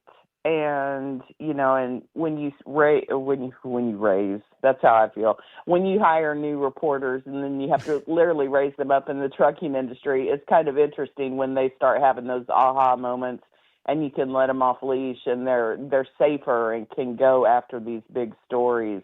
And we've really hit our stride within the past year on that with some new people that started during COVID, and it's been really great to see truckers gain more allies with that quality journalism. Yeah, and that's the thing too, is a lot of people don't realize is the fact that one of the jobs that you do, one of the jobs that Dave does, I hope I do, is that our job is, I don't know if you heard the phone call earlier, Packrad said it, he goes, He said, I know. He said, I know that if I said I was just a truck driver, he said that you and Dave would stand up and say that's not true. And so much of they don't realize that so much of the job of what our job is not to make the drivers into these gigantic, larger than life heroes. That's not the job. But the job is to remind people there's a lot that goes into this work, and there's a lot of stress and strain that you guys aren't aware of. And we kind of tell that story. Jamie, we're going to be out of time here. Thank you. And you and I will talk. We've got some stuff cooking, some other stuff that's coming down the pipe that I got to talk to you about. But Oh, and I've got Dave's number, so he won't get far away either. Well, I hope not. well, we wanted to say, Dave and I wanted to say thank you for being a real friend at a time when a lot of people promised to be friends and weren't. You were a genuine, bona fide friend, and I can't thank you enough for that. Thank you, Jamie. You're welcome, and you guys are truly the best. Managing the lady in charge, by the way, over at Landline is the best way to put it. Jamie Jones, thank you so much. We love you, and there's nothing you can do about it.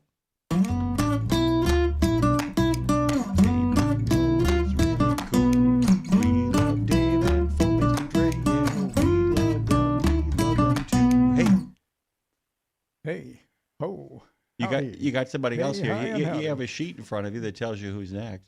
Danielle Ronan is coming in right now. Dan Ronan, good morning. Dan Ronan man. Good morning. Good morning. Hey, Dan. What are you doing? Just hanging around here.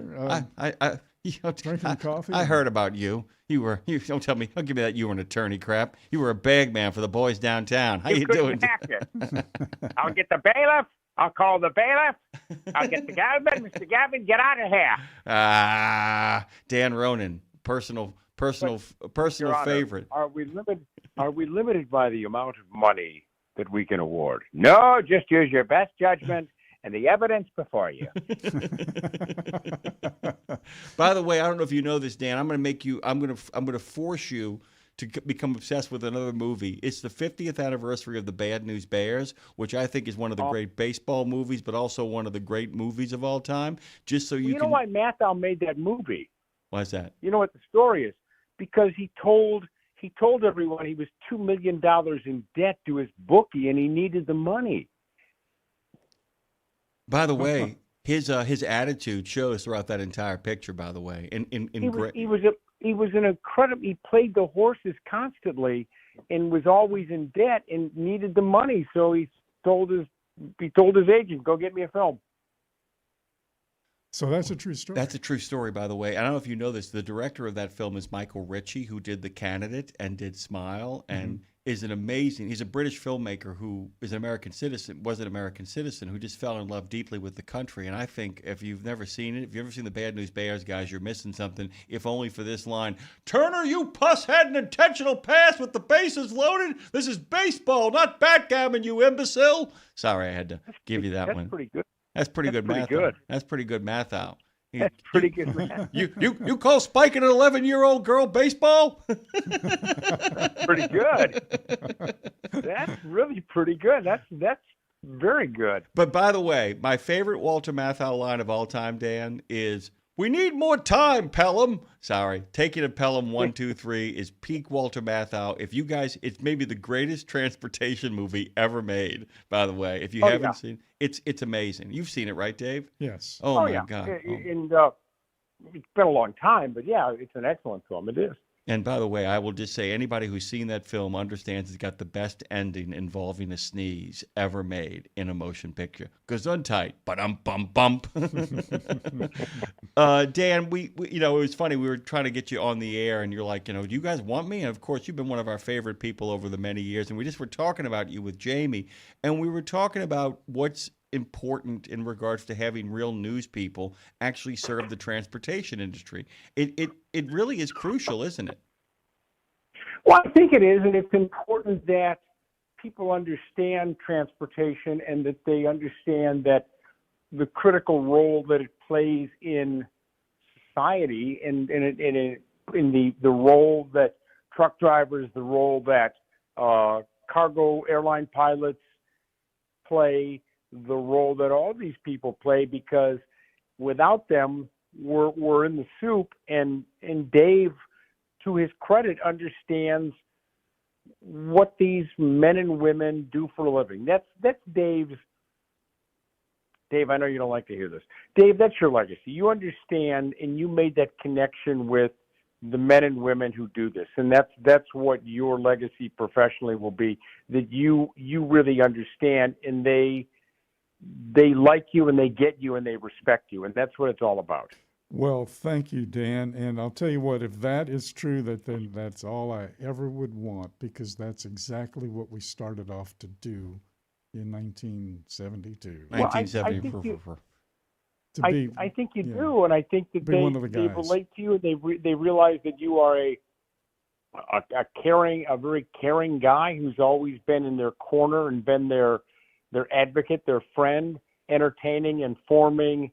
And you played it straight. That's the other thing. You've always played it straight with the listeners in terms of, what the way you ask questions, the way you go about your business, and that's something. There's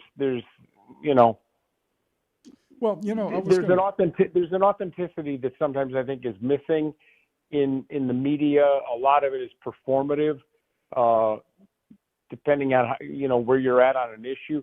You don't play that game. You play it. You're authentic. You tell it straight, and that's always been something that's always been your strongest suit. Yeah, letting the issue dictate your operation or your approach to something is the wrong way to go, as you well know. You cannot do that. But I was telling Jim this the other day. I was telling my wife this weekend, and I came to a realization this weekend, of all things, that going through all this history and everything, and I've been tired of myself. I'm tired of hearing myself say, 50 years ago, and all of that kind of stuff. But 50 years ago, there was no trucking radio. Charlie Douglas didn't start a trucking radio show. And I didn't realize that until this past weekend. What he started was a radio show for truck drivers. Mm-hmm. And there is a complete difference there in the approach. The approach was, we're just doing regular radio, fun and games, music, and the connection between the guy on the road and the family at home. That's what it was. We were the link between the wife making a song request for a guy who's been out 3 weeks and he's going to make it 4.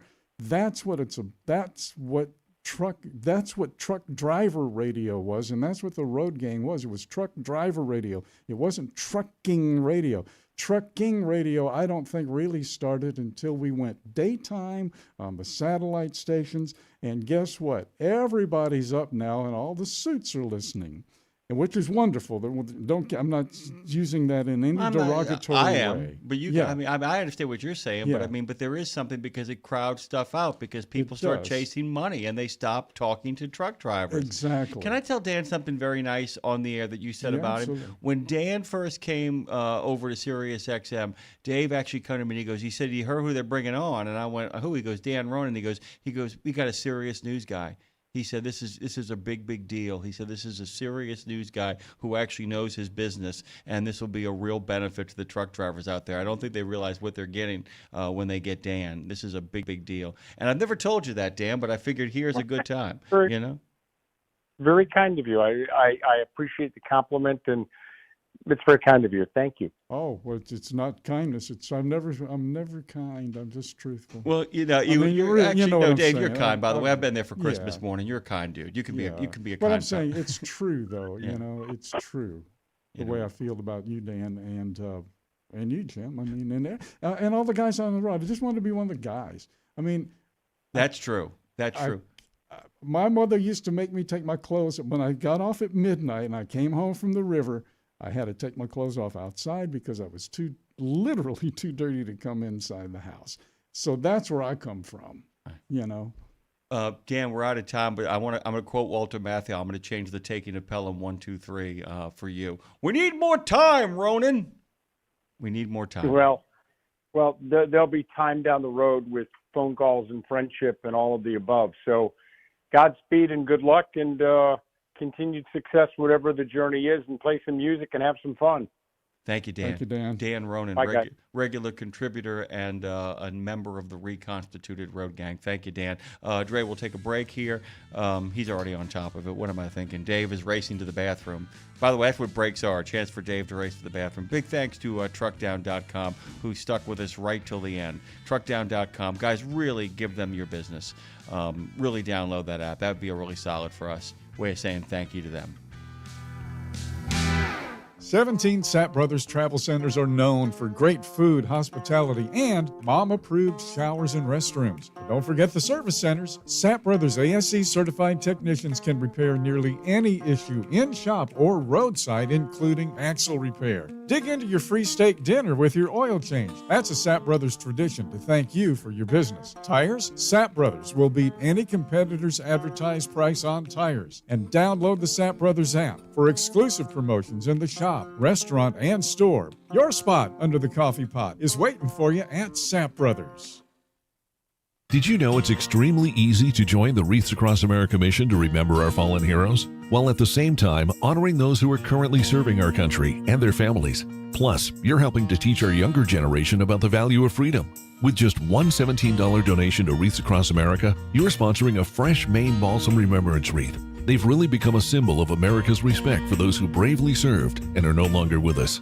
To sponsor your wreath, just visit wreathsacrossamerica.org. That's wreathsacrossamerica.org. It's Monday, Monday, Monday, Monday. We're back on Nemo Nation with another fast-paced Fastport Studios half hour. Of course, is the last episode of Nemo Nation. I can't thank you all enough from the bottom of both mine and Dave's hearts for taking this wonderful ride with us. Ten Ring searched through all of his pictures of us together to send in with signing the card. Obviously, it had to be the one with Michelle. She was lost far too young. I want to speak for a minute about Michelle LeBlanc, who was one of the best people I ever met. For those of you who don't know, she was online to become... We might be in a different universe had Michelle lived. I remember the day that Dave had to report that. It was one of the most upsetting days. And I had just started, by the way. I had just gotten a chance to meet her. One of the funniest, gentlest. But people often forget... People often make the mistake of thinking that because somebody is funny and gentle, that they, in fact, are a pushover. Michelle was not. Ten Ring, of course, is referring to the card that we're putting together for Dave. A lot of you are taking the time to not only write something very sweet, but putting pictures of seminal moments that you had with Dave, a chance to kind of get to know Dave. And the picture, of course, that Craig posted is with our good friend Tim Ashoff of Creek Carrier, but also with Michelle LeBlanc. And she was killed. She was struck by a car while riding her bike and taken from us too soon. We might be in there. There is an alternative universe if Michelle, in fact, lives. Very different one. One that takes us down a very different road. But she took a road that took her someplace else. And she awaits for us, as my father would say, by the bonfires on the wintry shore. We will see her. Hopefully not tomorrow, but we will see her if we're all so lucky, by the way. Yes, 10 Ring. Thank you so much for bringing it up. Hey, Long Haul Paul, good to see you. Thanks for the triple thumbs up. And Trucker Bosun, we've been enjoying his videos as well on the Book of Face as well. So many people owe so much to Dave, but we got lots to talk about. Let's pivot to our next guest, shall we, Dave? Take us away.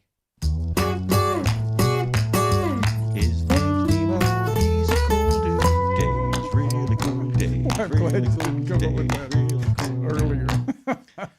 What's going on, man? Oh, I don't know. It's going by so fast, I have no idea. But Danielle Spinelli is joining us here. Heard of her.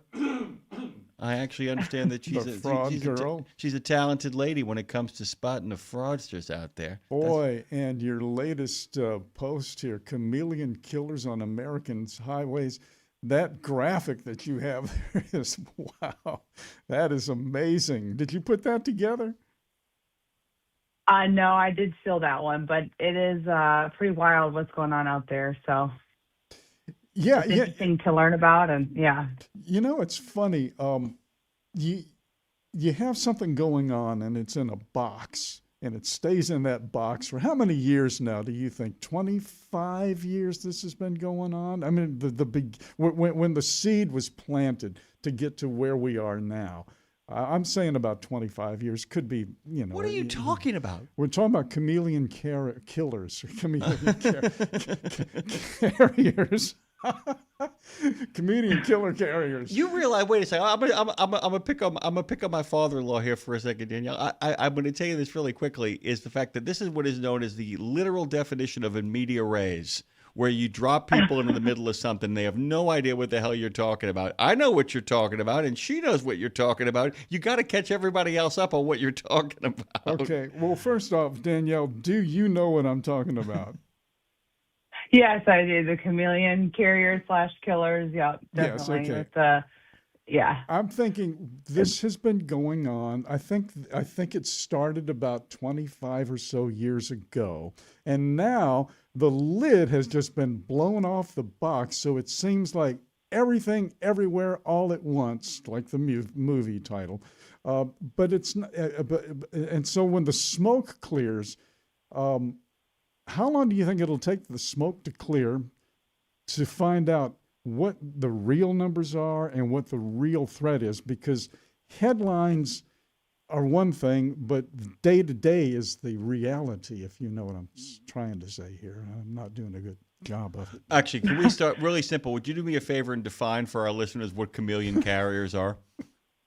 Yeah, basically chameleon carriers would be where if they operate under multiple MCs, and I posted a video not that long ago where there was a crash that happened, and pretty much immediately after the crash, the first thing that the carrier was concerned about was switching the side of their truck name to something different. That way the one MC or DOT that they're running under doesn't get tarnished by, bad safety score or maybe it's, a theft or something like that. There's a ton of different reasons why this happens, but that happens pretty often. And yes, I definitely think it's been going on for a long time. I think it's finally getting kind of brought to light as there's more, unfortunately, fatalities that are happening out there. And you see people videoing on the side of the road of them switching the placards over. So it's interesting because it's going to be hard to kind of get a rein on, because it's so easy to just kind of print a vinyl and put a new vinyl on there or slap a magnet on the side of their truck. It's very difficult to, I think, for us to ever really get a rein on this. We have to kind of go back and change the way that we do make our vehicles identify themselves. And jumping from DOT to DOT or MC to MC, that we need to have more regulations, I think, on that too, where you can't just be, this load on this, I'm running for this carrier, this load I'm running for this carrier. You almost need to be underneath the same, just like we drive, right? We're underneath the same license plate. We can't just swap license plates whenever we feel like. Speak for yourself. So kind of putting some, right, exactly. Depends what crime I'm running from. No, I'm just kidding. But it's interesting because it's like you said, it's gone on for a long time, and I think it's going to be very hard for us to get a hold of it and put some reins on it, because now that it's wide open and everybody knows about it, it's happening a lot more often. Well, I'll tell you this, guys. For those of you listening, it is the trucking equivalent of 3-card Monte.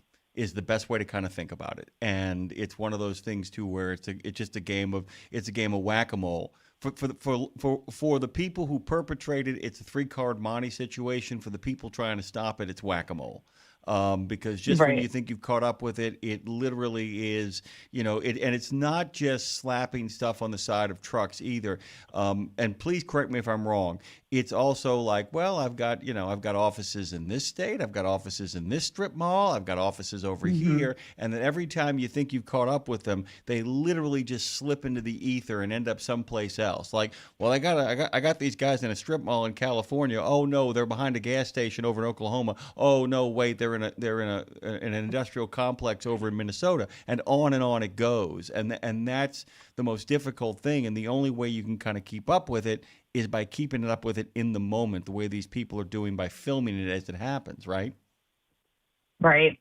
Yeah, with having the address changes, you'll see sometimes where like one address, like an apartment building, will have like 150 different DOTs registered to it. And you're like, how is that even possible? So yeah, you're right. They definitely jump addresses.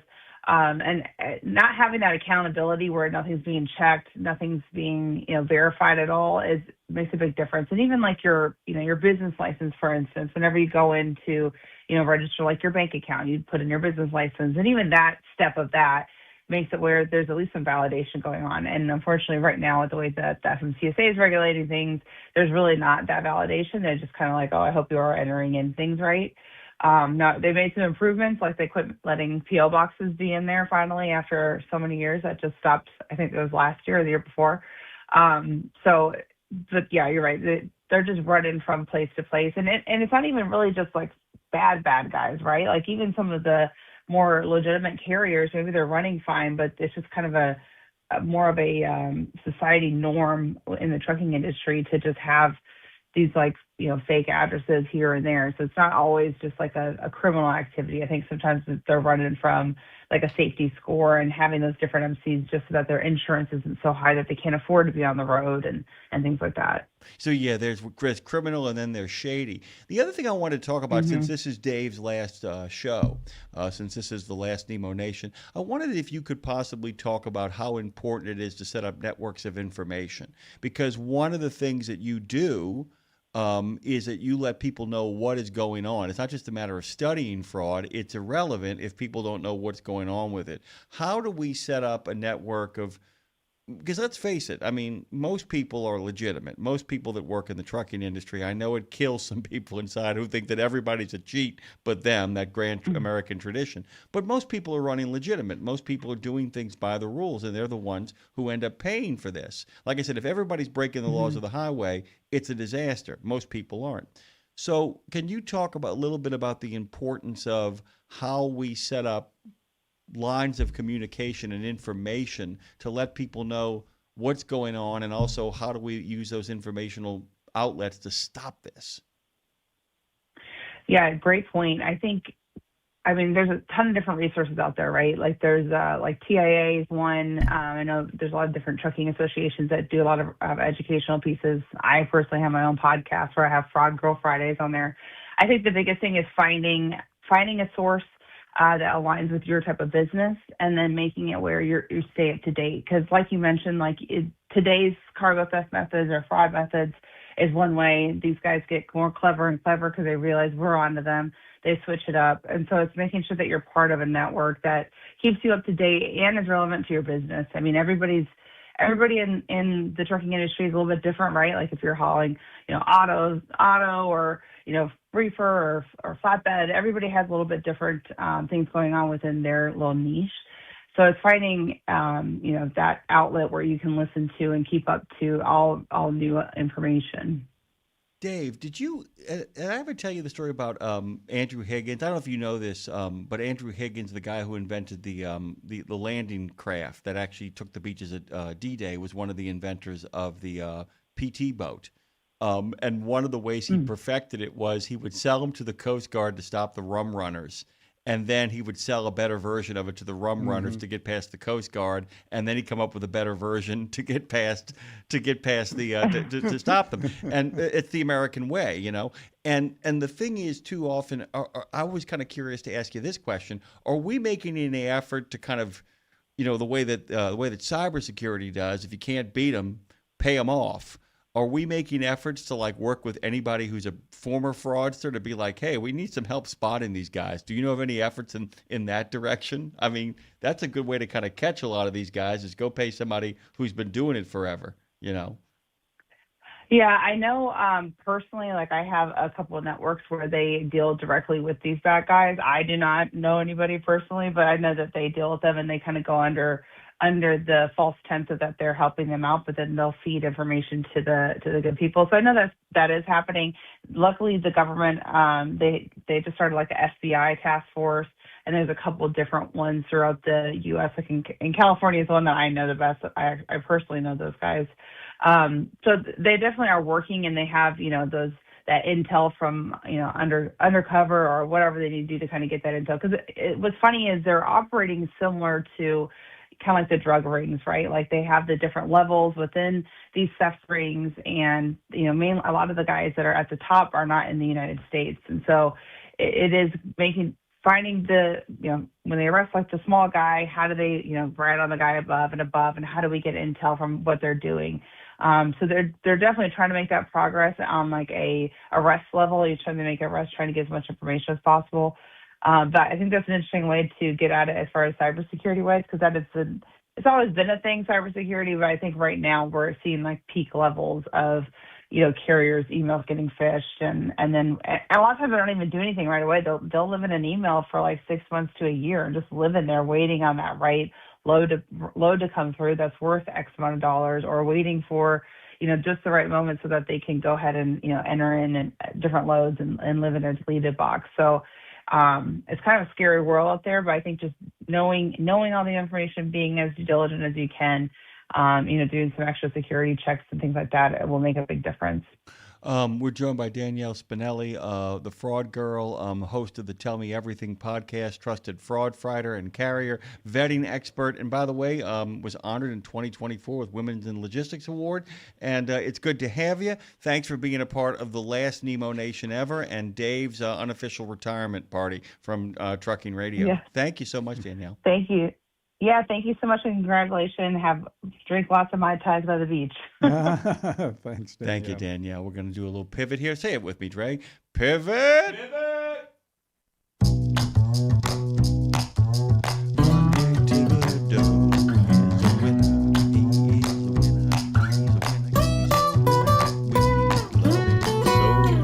We like Michael Freeze, too. The Freeze stands alone. Good morning to you, Michael. How you doing? I'm doing all right, Jimmy. How are you doing this morning? We're actually Dan and Grandy. It's Lundy Gras over here in the city of New Orleans. So we're basically going to race out the door and probably go burn something down. That's how we celebrate more. No, we're not going to do that. We're not going. How you doing, man? I'm doing fine, man. I'm doing fine. Just enjoying this President's Day. Got the laptop fired up and ready to get what this day is given. By the way, in case you guys don't know, Michael has taken a long ride with us as well. If you guys have probably noticed him, we're dealing with folks on this last final Nemo Nation who are both long-term contributors and people who we're just fond of. Michael actually falls under both categories. There are a couple of long-term contributors Michael we don't want any part of, but they have to be here. He's a veteran of trade publishing. He's worked in industries such as logistics, the automotive aftermarket, agriculture, and finance.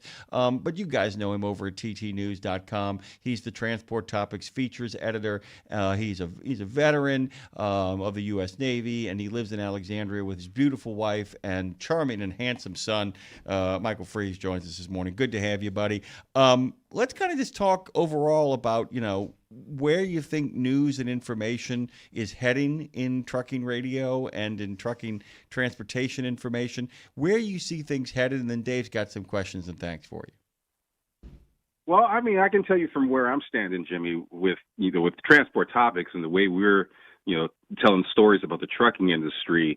We really had some conversations this year, just how we want to approach that. I'm glad you asked that question. It's a great one. One of the things that we wanted to do was, especially during this time, let's just take, for instance, greenhouse gas emissions. There's been a lot of uncertainty when it comes to that, especially with the Trump administration and the rollback on the previous regulations that were set by the Biden administration. What we wanted to do in that time of uncertainty to just kind of give some clarity to actually what's happening and how it is impacting the trucking industry. And the way we wanted to do that is just take a very structured approach to learning the not only with reporting this business as the who, what, and where. We wanted to concentrate on the why and how. Like, why is this happening? And how do we get here, and how do we fix it? And I think that's the way that especially the trucking media is going to be approaching subjects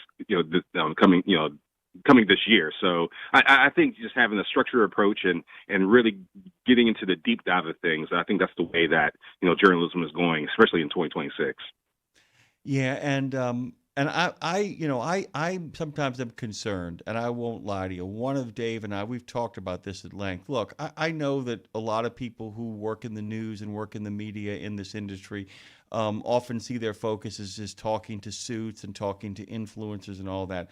Are you concerned at any level that so much of what is happening isn't being directed towards driver-friendly stuff, number one, and number two, that the shows that are focusing on that are engaged in pandering and rage baiting and cortisol and dopamine rushes, and that we have split the news. Look, you might not agree, and I don't know if this is true. We've split the news in two between, like, let's talk to the suits in a measured way, and let's just kind of pander to and give the drivers the scraps off the table. You worry about that at all? I think. Yes, I do. Yes, I do. I mean, I think, definitely the way that general media is going is just like, as you said, with the dopamine hit. It's just kind of, it's not so much, telling you, like, as I was mentioning before, telling you the who, what, where, and why, and even the how. It's more of a debate, a battle. If there's one side, like, let's just take climate change. You talk about the dangers of the environment and fossil fuels, and then you have someone on the other side saying it's a hoax and whatnot, and just sort of kind of presenting another side, but that side is not too much factual. So I think that stuff bleeds into the trade press in a ways that number one, sadly enough, that's what gets the clicks, that rage bait. But at the second time, we are the trade media. So, as a journalist for the trucking industry, I somewhat find myself as an advocate for it as well, because that is the industry that I'm covering. So it should be my duty to report facts, report those trends and technologies that will actually help the industry, versus, scratching the back of an advertiser or, running some campaign that's not advantageous for the drivers and the technicians that really make the industry move. Is it in general? This is Dave Michael. And good morning. In general, good morning, Dave. In case you didn't know, in case you didn't recognize that particular voice. Well, I had been silent, so but that's all right.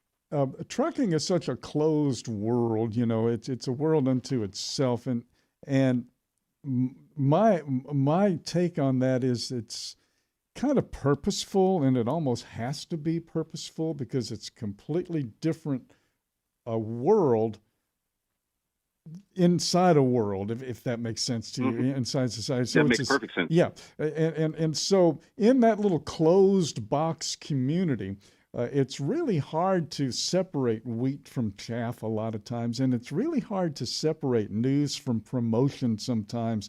And sometimes you can kind of get caught up into it, and then you realize, oh, wait, this isn't news, it's promotion. And now how do I back out of this? Is that getting a little tighter now, do you think?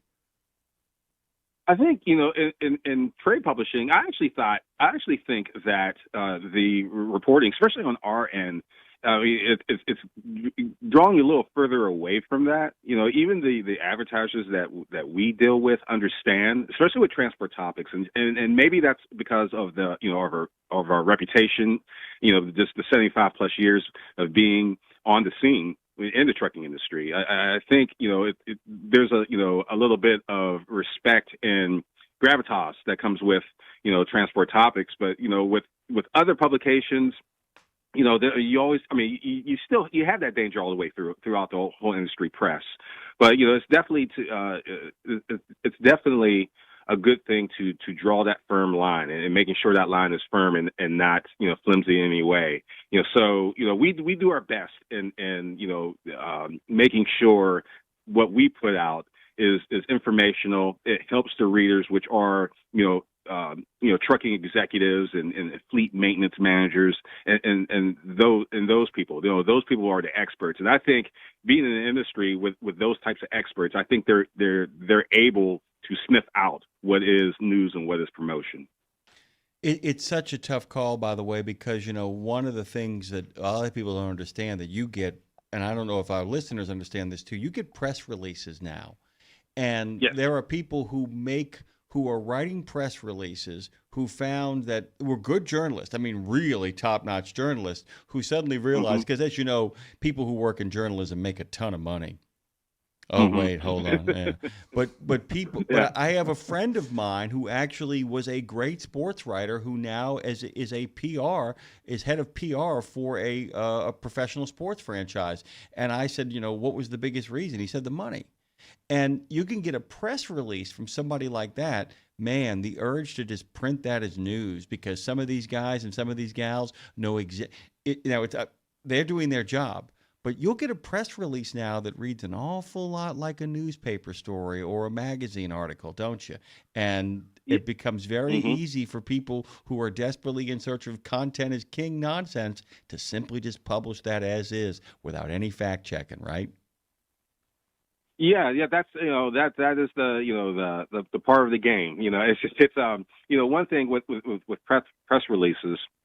One, it gives you the foundation of what that person or that company wants to talk about. And it's up to us as the journalists to cut through that obfuscation and just to really dive deep into what they really want to talk about. So usually when you have a press release, they're promoting some type of product, or in our case, some type of service.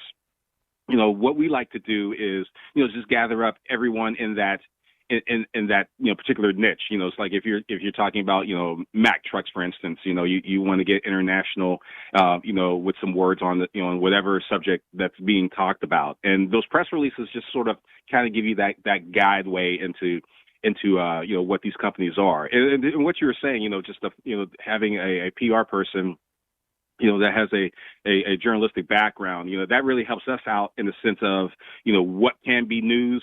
Sometimes, you have to polish something that's, that's a little stinky, but, at the same time, it's definitely the role of that PR person to get it out to the news people. And it's the duty of the, reporter and the editors to take that information to really see what, would be shown to the intended audience, which are those, executives and those managers on our part, and even the truckers and the technicians.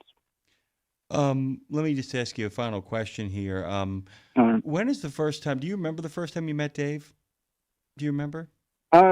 Yeah, I met Dave. It was during TMC. Actually, I think it was TMC New Orleans. Actually, it was. Yeah, you're absolutely right. Yes.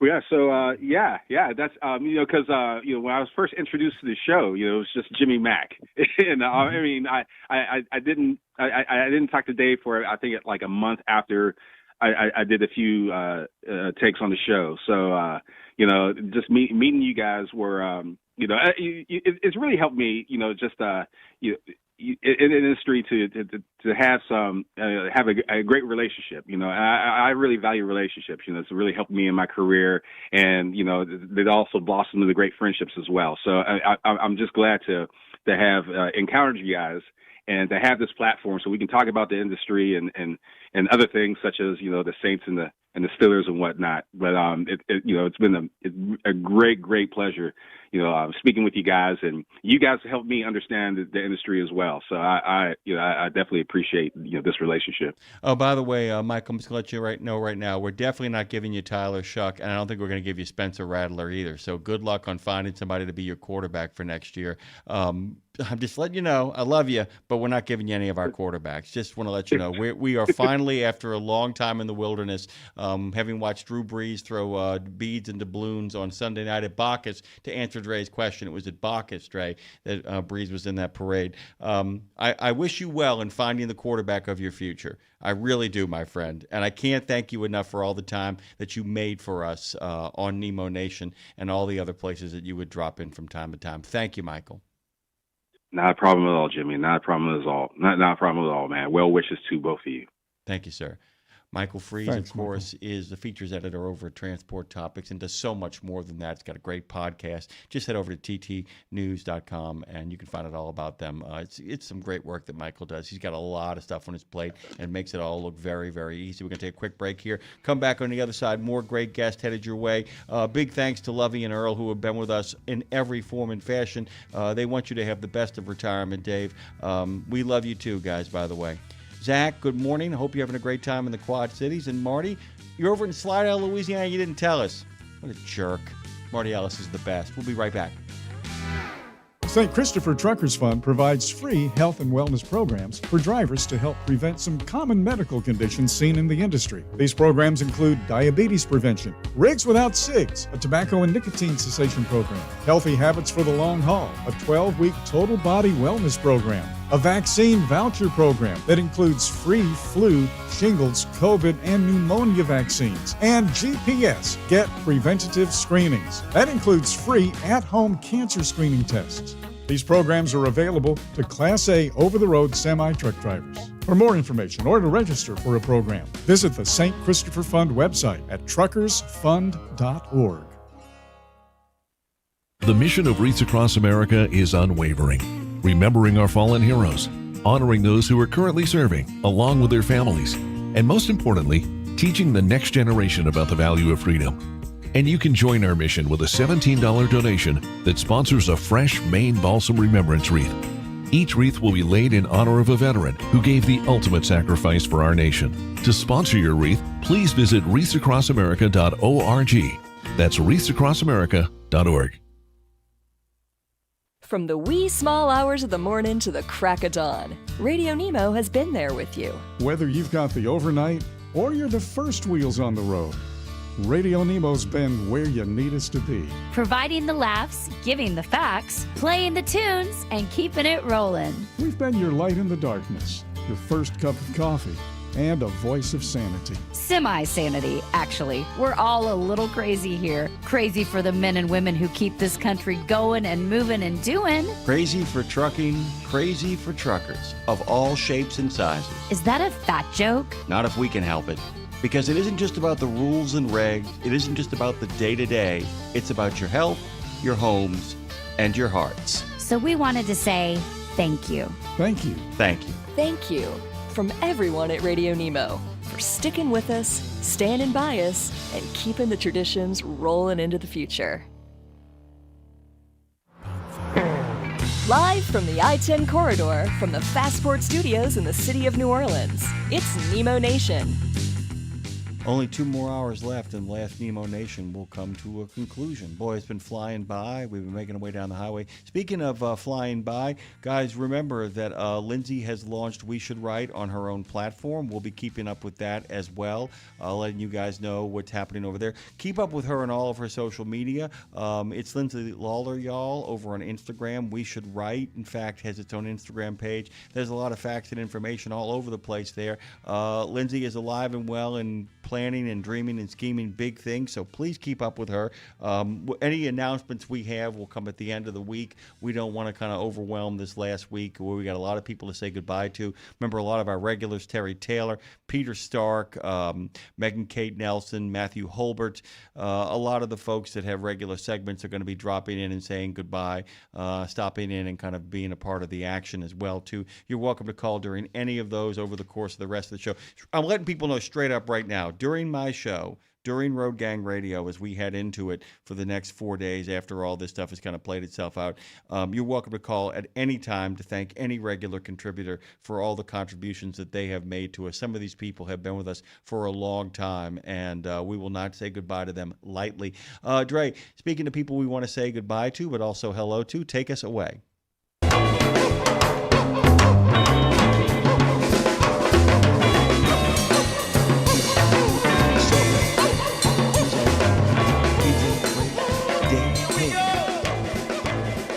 Go, by the way. Would you care to introduce Tasha Mears? Tasha Mears is going to be joining us here in just a moment. She is with LMTA. She is with the Louisiana Motor Transport Association. I love the fact that they keep the original name. Love that. And she's heading up WIMLA, and I don't know how to say that. WIM, Women in Motion -LA for Louisiana. Tasha, good morning, and I'm just going with WIMLA. How do you feel about that? WIMLA.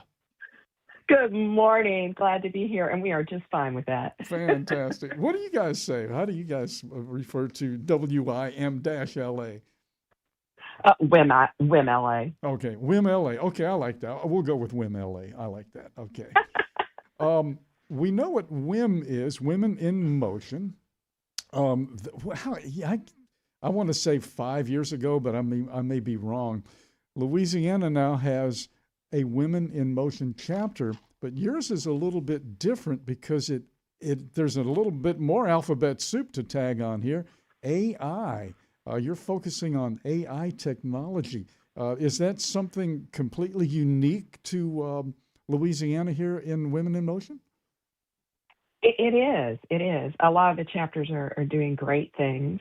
One of the things that we want to work on is artificial intelligence. My background is in software design and implementation. And we have a lot of questions from our Louisiana Motor Transport members about, do I need it? What is it? How can it help me? And we're here to answer those questions and put them in touch with resources.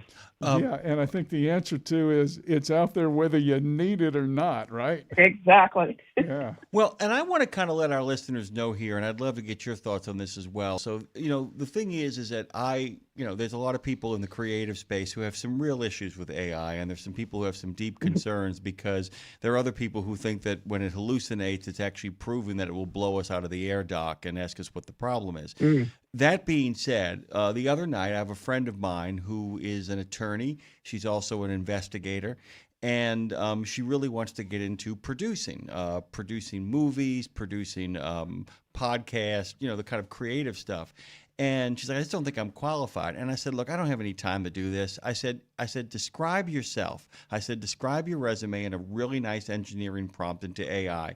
And then ask the question at the end. Say, I am the following things. Do you think I have the skill set to be a producer of the following entertainment? The answer it gave was spot on, meaning it actually broke down what skill sets that she possessed from her legal background, from her investigative background, and from her project management background.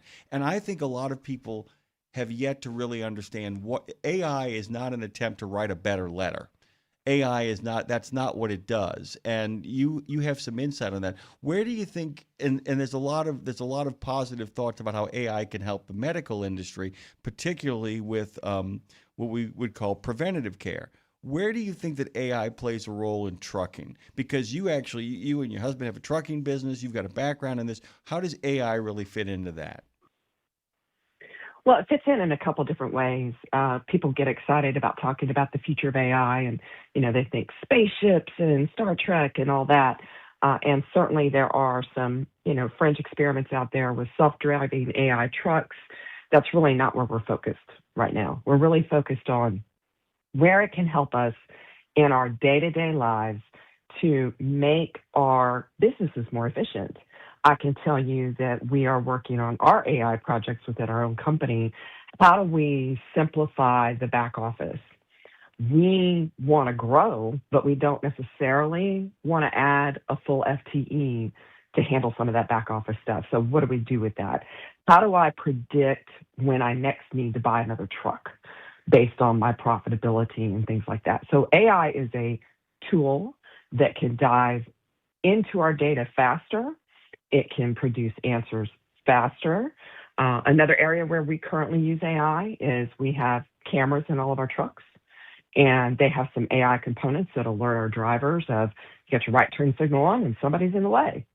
And so huge for safety for our drivers. So anywhere from actually on the road, helping our drivers with safety, to back office analytics and streamlining processes and reports, that's where we see AI being the biggest help initially.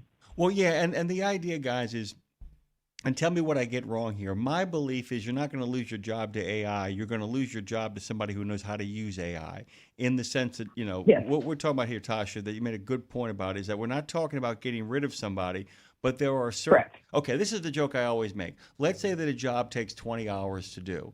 I don't believe that AI is going to suddenly make the job only 10 hours. What I believe AI does is it means the 20 hours that have been allocated for the job can be spent perfecting it, which means that you get so the project management of it. You have a job to do, and you want to do the job effectively, efficiently, and to the best of your ability. You use the AI to create a project plan, and then you follow the project plan. And because you've used the AI to create the project plan, it means that every step of the plan, you are then able to dedicate more time to that, as opposed to simply project planning. and that's where it really helps. It's almost like the in real life equivalent is the AI, is the automatic. Okay, what is it? Is the robotics at the Volkswagen plant on one side, then give way to Yes. the human factor on the other, where they get the details of the stuff absolutely right. Is that kind of your vision for what we're talking about here? That you're not so much getting rid of FTE, you're actually making sure you don't have to onboard more FTE. Yeah, you're never going to get rid of the human element. AI is a tool. My background is also in the medical industry, and we saw AI enter there with what we call predictive medicine and predictive modeling and clinical decision support systems. And I'm going to say that again, clinical decision support systems. It supported human beings. It did not take the place of human beings. And that's where we see AI. Yeah, and by the way, any salesperson, any sales representative who isn't using AI is going to be really behind the eight ball unless they have the brain of Alexander Hamilton. It's that kind of simple. Thank you, by the way, and I want to give Dave and you a chance to talk here. We got about a minute and a half left here, but I wanted to give you guys a chance to kind of shoot the breeze. And thank you for being on our last show of Nemo Nation. We really appreciate you. So really I appreciate am you. honored. Thank you. Tasha, I kind of want to switch gears just for a second because next week the Call on Washington happens. I know LMTA is going to be there. Will you be there personally, or do you know what's going to be the thrust for the association? Yeah, I absolutely will be there. My Fantastic. husband and I are both going. He's gone quite a few times, and this will be my first year to meet with some of our representatives. I believe I'm going to be meeting with Letlow. We're going to be talking about the strategy with the LMTA leadership and kind of the things that we want to see move forward legislatively that will help Louisiana and the trucking industry at large. Fantastic. How's Razorback Reynolds doing, by the way? We are busy, which is good. It's my husband. He actually had to drive himself last week, so quite a few times. We're hiring new drivers, and that's something that we want to see more of, is more opportunities for new drivers to get out there, and possibly some legislative changes to help younger drivers. And obviously with Women in Motion, I'm looking for more women in the seats of the trucks. We are statistically safer drivers, and we make over half of the workforce in Louisiana, but only 7% of the drivers. Yeah, we got to get that kind of taken care of, by the way. We can't thank you enough for making time. LMTA.LA is where people should go to find out more about the Louisiana Motor Transport Association. WIM LA Board Chair Tasha Mears joins us. It's good to have you. Thank you so much for making time on this last Nemo Nation. Thank you. Oh, yeah.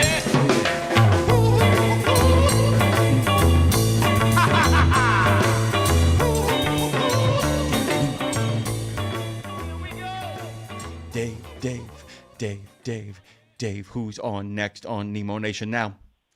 Ooh, that's a good question, and I should be asking. It's No, Doug I'm Smith, serious. dude. Doug I know Smith. We Doug started with Doug is Smith. here. We're ending with Doug Smith. We did, yeah. Doug is the Director of Development at the Lutzy 43 Foundation. The web address, of course, is Lutzy, LUTZIE.org. And hey, well, first off, good morning and welcome back, Doug. Good morning, Dave. I appreciate the opportunity to be here. Hello, my friend Jimmy Mack. Good to have you back, man. We talked before we all got started over here, and wherever we're headed next, we hope you will come make some time to find us, but we can't thank you enough. We felt that your message was so important at the outset of all of this, and it continues to be, man. It's just great to have you. How are things going in your neck of the woods? They're going great. We've been extremely blessed. At January 1st, we have expanded our footprint into Southeast Tennessee. And we are also working with some friends of the foundation in East Tennessee as well as Middle Tennessee. So we're excited. We've got, we just had a safe driving summit last week in Milton, Georgia at St. Francis School. And then we've got probably another 10 safe driving summits scheduled across Georgia and Alabama through the end of the spring. Those safe driving summits, I just want to tell folks there's probably a lunch hour in there, but it runs from 9 till 2. So that is a 5-hour session. I mean, it's not just, hey, we're getting out of class at 3 o'clock. No, it's a big deal.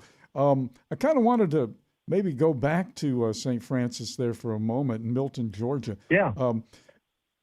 I'm sure there's a frequently asked questions list that you guys have, and it's probably the same everywhere. But anything unusual come up in Milton? Any questions or anything? Anything kind of jump off the page? No, we were very, very happy with it. It was our very first summit in our new partnership with the Georgia Office of Highway Safety. And so we had a great turnout from our friends in law enforcement and what we call our first and last responders. We had ATA road team captains. We had a gentleman that flew in from New York to join us, and as well as came over from Charlotte, both on behalf of FedEx. So we're extremely proud of the relationship we've got with FedEx and the ATA. And then, of course, our healthcare professionals from Wellstar and Children's Hospital of Atlanta that partner with us while we're in Georgia. So it was a great event. It was the first one of the year. It was actually the earliest we've ever been able to do one in what I'll call the second semester. And then we're excited to continue those. So overall, it was an amazing event. Yeah, and I want to circle back to the day-long event that it is, because that is a big deal. It's the one unique. It might be the one unique day in a 4-year high school term. You know what I mean? In terms of something that big happening, to take the whole day out. So how, in other words, do the kids get the idea that it's big because it is big? Does that make sense to you? In other words, it's a whole day out of class and you're doing something different. Yeah. All these people are coming in. This guy comes from New York. Yeah. They're making a big deal out of it. It's a whole day out of my school day, so it's got to be a big deal, right? I'm talking like a kid here. So this is a big deal, right? Yeah, we see it when we get there early and we see the kids arriving for school and we hear the chatter of, oh, we've got this thing we got to do today and so on. But as the day goes through and as we open the event and we do the keynote by Mike and he shares the story about Philip, and we have other guests that join us, and then as we move into the breakout sessions, we start to see the engagement. We don't see what I like to call the head nod you don't want, right? We see heads nodding forward in an agreement or a realization versus the heads that are falling backwards when they're getting sleepy. So we see that they are engaged. They're asking questions when during each session when it's Q. So they're asking the police officers and the first responders. They're engaging with our trauma doctors and nurses, as well as our rehab professionals in there. And of course, when they're out and they're doing that share the road presentation from the road team captains, and they're getting in and out of the truck and they're seeing where those blind spot vehicles are placed and that they don't see them, there are questions and questions and questions. So yes, it's engaged. We struggle getting administrators and school officials to allow this 5-hour summit to take place because the curriculums are so jam-packed, they're concerned about it.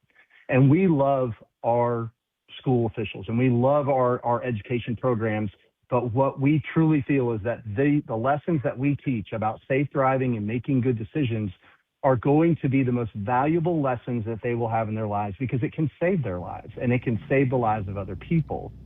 And so once people come in and so on, we have had now 34 safe driving summits across Alabama and Tennessee, Georgia and Alabama.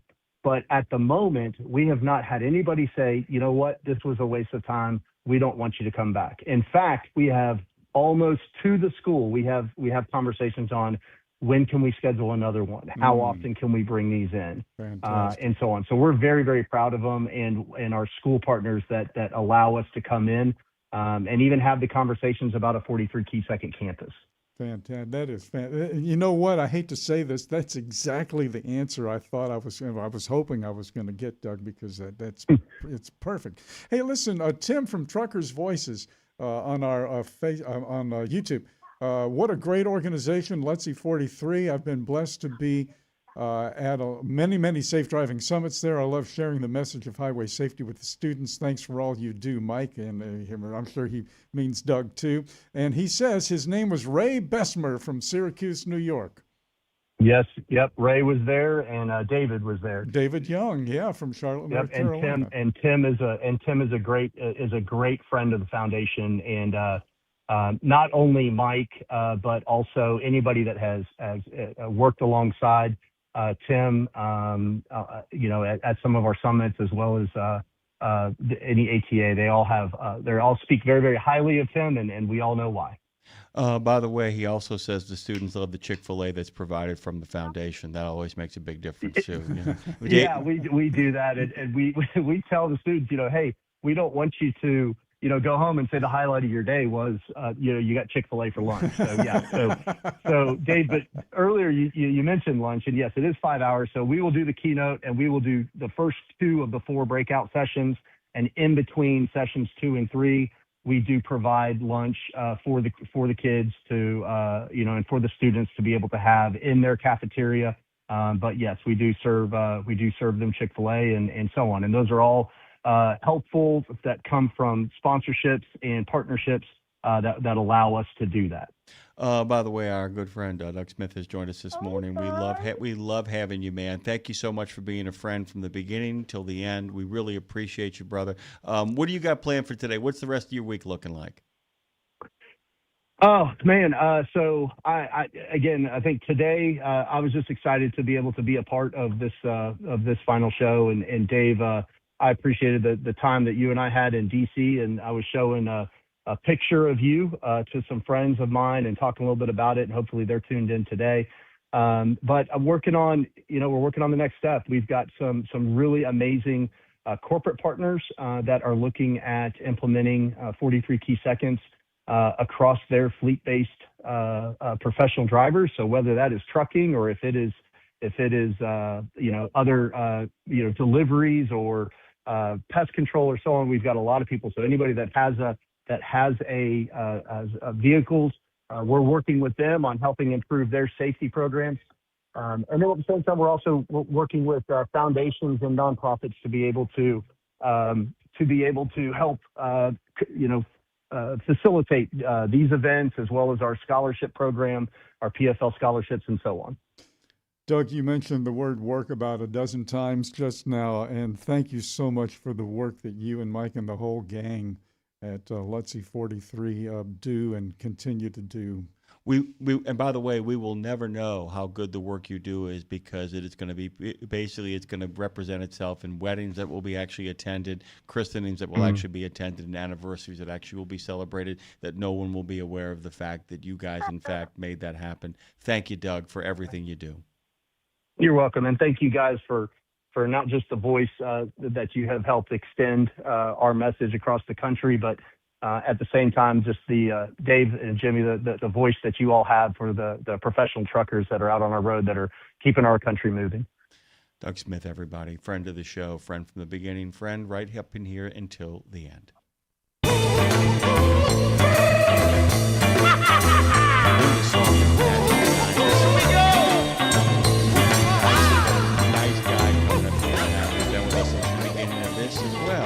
Dave, take it away. He may be exhausted because he had a whirlwind trip out to the West Coast this past week out in Las Vegas, California, at all of his conventions. Mike Roth joins us, the EDNACFE, the executive director of the National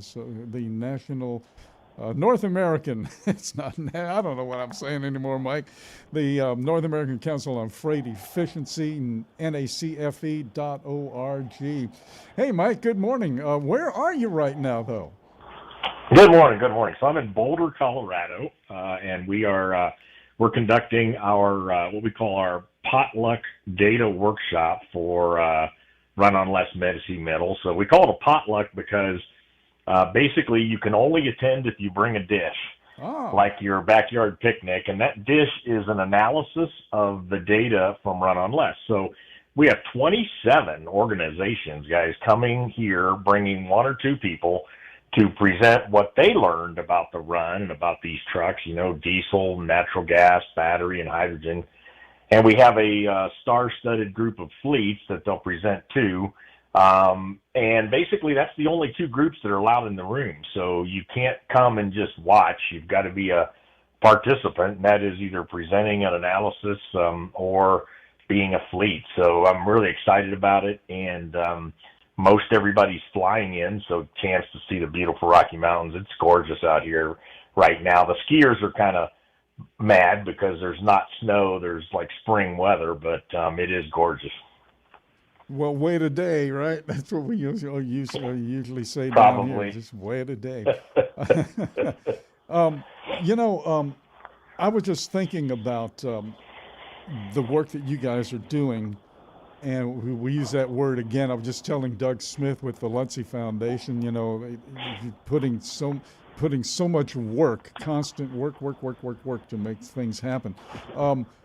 50 years from now, people are going to look in the history books and realize, and it won't be until then, I don't think, that they will realize the important work that NACFE has been doing in the arena, trying to sort out all of these little, all of these energy sources and how to make them work. Does not play well with others. We have to get rid of that and make them, and all of that. But the analysis of what NACFE really will mean, and I say will mean to the planet, not just the industry, but to the planet, is unfathomable right now. There's no way to understand the impact of the work you're doing. Yeah, I'm not just blowing smoke here. In fact, I better not be blowing smoke in front of Mike Roth, right? Yeah. No, I think I think you're exactly right on the reality. I mean, diesel fuel was fantastic for hauling freight until we learned its damaging effects on people and the environment. And I know we're sitting here 1 week after the EPA and the endangerment ruling, and some people questioning that. But, I do think over the next, you said 50 years, I hope it's maybe 30 or something like that we will figure out what will really be our replacement for diesel. And, even before we had the, concerns about what it does to our environment, this really rough exhaust that we have now out of diesel, we were worried and are still worried about how much of it we have. So, there's this, peak oil keeps being pushed out because we're better able to drill for it and extract it and use it. But there is a finite amount of oil. And if we're talking about, 50, 100 years from now, not only will that, the prior reason be a reason to do something different, but probably that is in and of itself. So, I think, we don't know where that's going yet. We recently surveyed a lot of people who were involved in Run on Less, and we asked two questions. The first was, do you know more about these solutions? And the answer was pretty much yes. Thanks, NACFE, for doing Run on Less. We now know more about these technologies or products. Our second question was, do you now know what to do? And the answer was pretty much no. So still a lot of work to do on what different solutions work in long haul, short haul, small trucks, big trucks, Rocky Mountains, flat plains, hauling heavy, hauling light. And so we'll just keep figuring out over time. But I do think all of these are still in play, even with the sort of environment we're in right now in 2026, and we'll see what sticks. Yeah, and hopefully things will. I hate to use the word again, but hopefully the smoke will clear enough to understand what sticks and doesn't stick, and we don't get any false positives along the way. I guess is that sort of maybe a secret fear, the false positive idea of, well, this looks like it's really going to work, and then you find out there's one little caveat there with that source. Details, and there's lots of challenges and there's lots of benefits of each of these solutions. It's not as simple as these things cost more, but but they're better for us. It's a lot of details. I mean, like, I'm convinced battery electric trucks can help us with driver attraction and retention. We've talked about that many times. So, but it's got to be able to work in the operations. It's got to be financially, acceptable to the fleets and to their, rates that they're charging the shippers, et cetera, et cetera. So it's a very complex thing. And we're just trying to help guide the industry as to how to uncover those benefits and challenges, some of which mean real money to the fleets, and that can be either savings or costs, and then figure out what works for what. But it's not as simple as just emissions versus cost. There's a lot of other things that matter and are involved in the decisions that we're talking about here. So we're going to keep at it, and no slowing down on our end. And reports are coming. We're at workshops and shows all over. We'll anybody listening to this, if you're going to a place, just look us up when we're there, and we can have a chat. But very excited to keep doing this work. Just letting you know, we can't tell you how much we appreciate the great information and the great facts that you gave us on a regular basis, tempered, even, and fun at the same time. Thank you for being a part of this last Nemo Nation. Yeah, no, I'm happy to be here, and good luck to you guys. Thank you so much. Mike Roth, of course, who has been as good of a friend as you possibly can imagine and a terrific contributor here on Nemo Nation. We'll be right back on the other side with Truckin' Ray. And the folks from the St. Christopher Fund are going to drop in for the last hour. And then we're going to open up for phone calls and some, no grievances are going to be aired in that last hour. Just a lot of good stuff. And, we'll talk about what we're going to be doing next and the fun we're going to be having.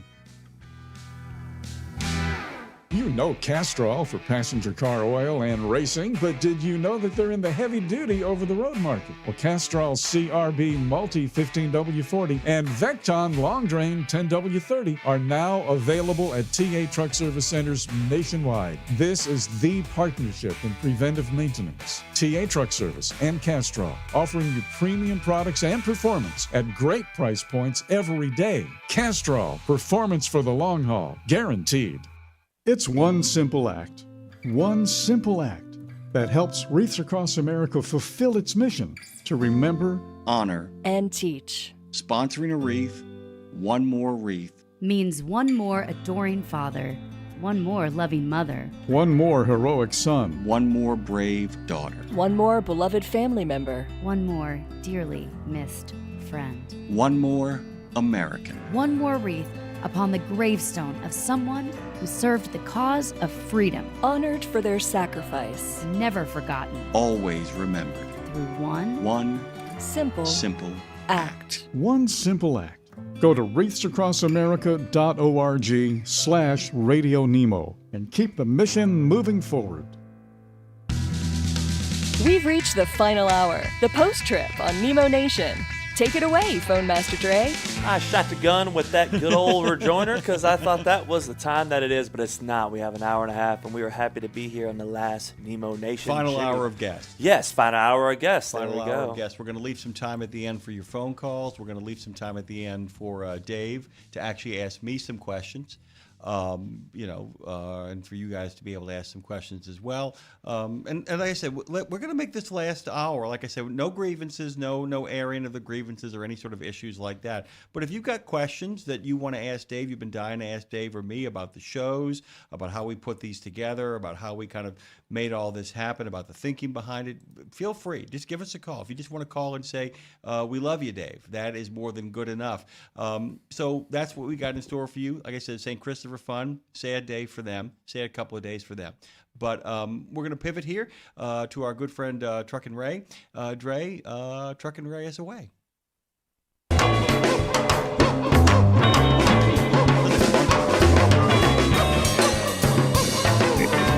Hey, glad to have you guys. Happy on the show. Hey, Truckin' Ray, what do you say? Good to have you, brother. Welcome to the show. Tell Dave Nemo hello and goodbye on his final day. Oh, man. First of all, I want to say big ups to Big Dave, man. You're doing great things, man. You left us with a lot here to ponder over, to think about, and to reflect on. The time you spent, it's just, man, we can't thank you enough. We really appreciate the the time and the effort, the hard work that you guys put in to get all of this started. I love what you guys have done. You think about all the things that are going on in the world. You want to make sure you leave a good impression, and you did that. Thank you so much, Dave. Oh, thank you so much, Ray. Very much. I really appreciate that. Yeah, absolutely. Let's just jump in here, Ray. We'll go back to the beginning. I kind of want to give people a sense of who you are because you got yourself a podcast, and we're hoping that people who are listening today on this final broadcast of Nemo Nation actually find places they can go, like our good friend Ike Stevens and Mike Gaffin and Trucking with Aubrey, all these people who are out there kind of continuing the tradition of fun and games and camaraderie, along with important information. We want to give people a chance to get to know you. How did you get started in trucking? Oh, man, it was a quick time to try to, move and try to do a change in career. I was in the, insurance in the office. I was in a cubicle, and I would think about, man, if I could get out of here and do something different, it'd be so great. So I looked into getting my CDL, paid for it out of pocket, went to school in Minnesota. I drove over, talked to the recruiters, and the guy told me, he says, your life stays the same. Nothing changes until you get your CDL. And, earning potential and everything is going to increase. He says your CDL is going to be valued at $1 million. He says, I think what you can do with your CDL and the opportunities and the doors it opens for you, he valued it as $1 million. And he says, what are you going to do with it? So I said, well, I don't know. I don't have any clue. He says, well, we got a lot of companies that come in here and they recruit and they'll talk to you. And so I just started diving in. He says, first you're going to crawl, then you're going to walk, and then you're going to run. And so I learned how to change gears and get it all done right there in that school and get over all those fears, just driving that big vehicle, backing it up, doing a straight back, 45 angle offset, 90, try to get it in the box without going past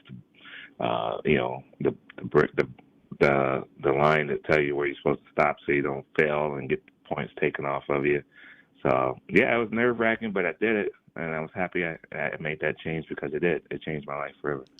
It's an interesting point, by the way, Dave, because I've been thinking about this for a while, is that you, Mr. Nemo here, you've never had to really, except for that time on the barges, never really had to work a day in your life. And, of course, you've worked your ass off, Dave. I'm not saying that. But, Dave has been very fortunate that from the moment you walked out of the Army, you've had a career in broadcasting, haven't you, right? Yeah, actually. Yeah. And, even while in the Army, he had a career in broadcasting. And one of the things that Trucking Ray brings up is the CDL can be worthless or it can be priceless. Mm-hmm. And it seems that it's a matter of understanding that the CDL represents an opportunity, that it doesn't represent a guarantee, is really what we're kind of talking about here. And if you decide what it is you want to do and all you focus is on that thing, because I don't know if you noticed this, Dave, when Ray was talking, all the little moves he had to make. Did you learn all of those when you were getting your CDL, or were those things you insisted on learning on, or were those things as you went down the way that you would continue to kind of perfect? How long was your CDL program? I'm going someplace with this. I think you get it. Oh, yeah, it was 6 weeks. I didn't want to do the automatic only. I felt like that put me at a disadvantage. I didn't know. Plus, I like the mechanical part about the truck. So learning the ins and outs of it and the gears to, go down the road and change them. Know that you were in control, have that power. Also learn about some certain things are different on a truck than it is on a car. So I wanted to make sure I knew that difference. And when you take the test, you want to ace it. You want to sound like you know what you're talking about. You want to sound like a professional when you go in, look for a job. So it was monumental to make that change, to feel like I'm being a professional, to feel like I am contributing to the industry, because I always look at the truck drivers, and they always seem like they knew their craft, and they knew the truck, they knew the road. I always looked at them as guardians of the road, protectors. Dave, do you hear That's how I used to see it. Dave, do you hear the difference here? I mean, because I can tell you right now, and Dre will back us up. The moment you said 6 weeks, and then of course you then added the fact that you just didn't want to learn the automatic. When you said 6 weeks and beyond the automatic to actually be able to actually run the truck and get under the hood, there's a lot of people listening, including Dave. What did we do? We both looked at each other when you said 6 weeks, and we're doing it right now. We both started nodding immediately. And I can't encourage you enough, no matter how many times you do a podcast, if you will take any advice from me, anybody who is listening to you, keep on bringing that up, because it's either worthless or priceless, in the sense that if you view it as the CDL as a foundational beginning to something, as opposed to the end game. I got my CDL, where's my money? I mean, that is just not a good approach to life. Whereas I got my CDL, I now have the opportunity to get better. Really strikes me as kind of the difference in this game. And look, we don't serve people in a lot of CDL programs, right? And a lot of people get hustled into getting like the 24-hour, the 2-week program. But there is something to be said about deciding on a daily basis to get better.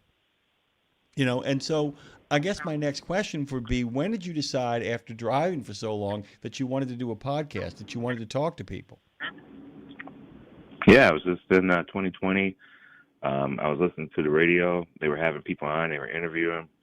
Everybody was kind of going through a hard time trying to figure out what is going on. At least I know I was in my area, living here in Minnesota, and we're just trying to find like some clarity as what's going on. Some of us had the mindset that we thought that this, be wearing masks forever. We thought it'd be a new way of life. We didn't know what to think. But when I would hear those interviews, it would take me away from what was going on in the present moment. And I could think about where someone was doing something good, something different, give me a new flavor, take me away from the stress and anxieties that I was having the day to day. And so I was like, I want to keep this going. How do I be a part of this broadcasting, this environment to bring good for people? I looked into it and I saw what the cost would be, and I said, well, what can I contribute? And I said, man, trucking, that's what I do. I can't fake it. I don't want to be something else. I don't want to lie to people. So I'm a trucker, and I want to put people on that have had success in their life. I wanted them to share their stories, and I want them to talk about the things that made their life better, or where they were able to help others, like Tat. And when they came on and they talked about that, I saw how many areas in life that trafficking is a part of.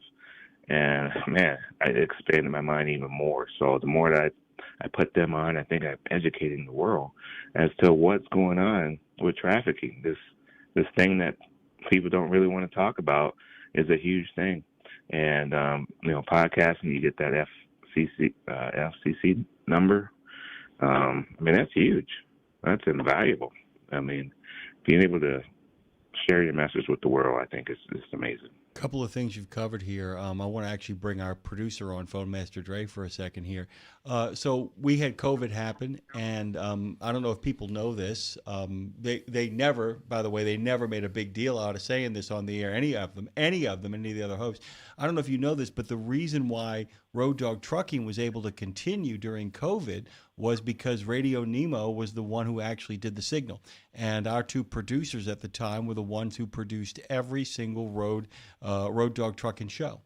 They did it. Dre, at the max out point, how many days a week were you working, and how many hours a day at the max out point? The max out point, and you said how many hours? Yeah. Max out was 6 days a week, but then for a while it was the same amount each day. It was 8 hours, but then towards the end of that, it was 6 hours on Saturday, but then the rest of it was 8 hours. 8 hours a day. Yeah. So you were doing 6, 8 to 9, yeah. You were doing 6, 8, and basically not. How many shows was it? How many shows? It was about 3.5, depending. And then let me correct on the hours, because it was the least I would do 8, but it was 9 to 10 depending on if I edit stuff. Yeah, because it was the editing stuff, and it's like, that's one of the other problems you run into as well too. By the way, trucking ran. People don't understand this, is that they, and look, people know how hard we work because we do 4-hour shows around here, right?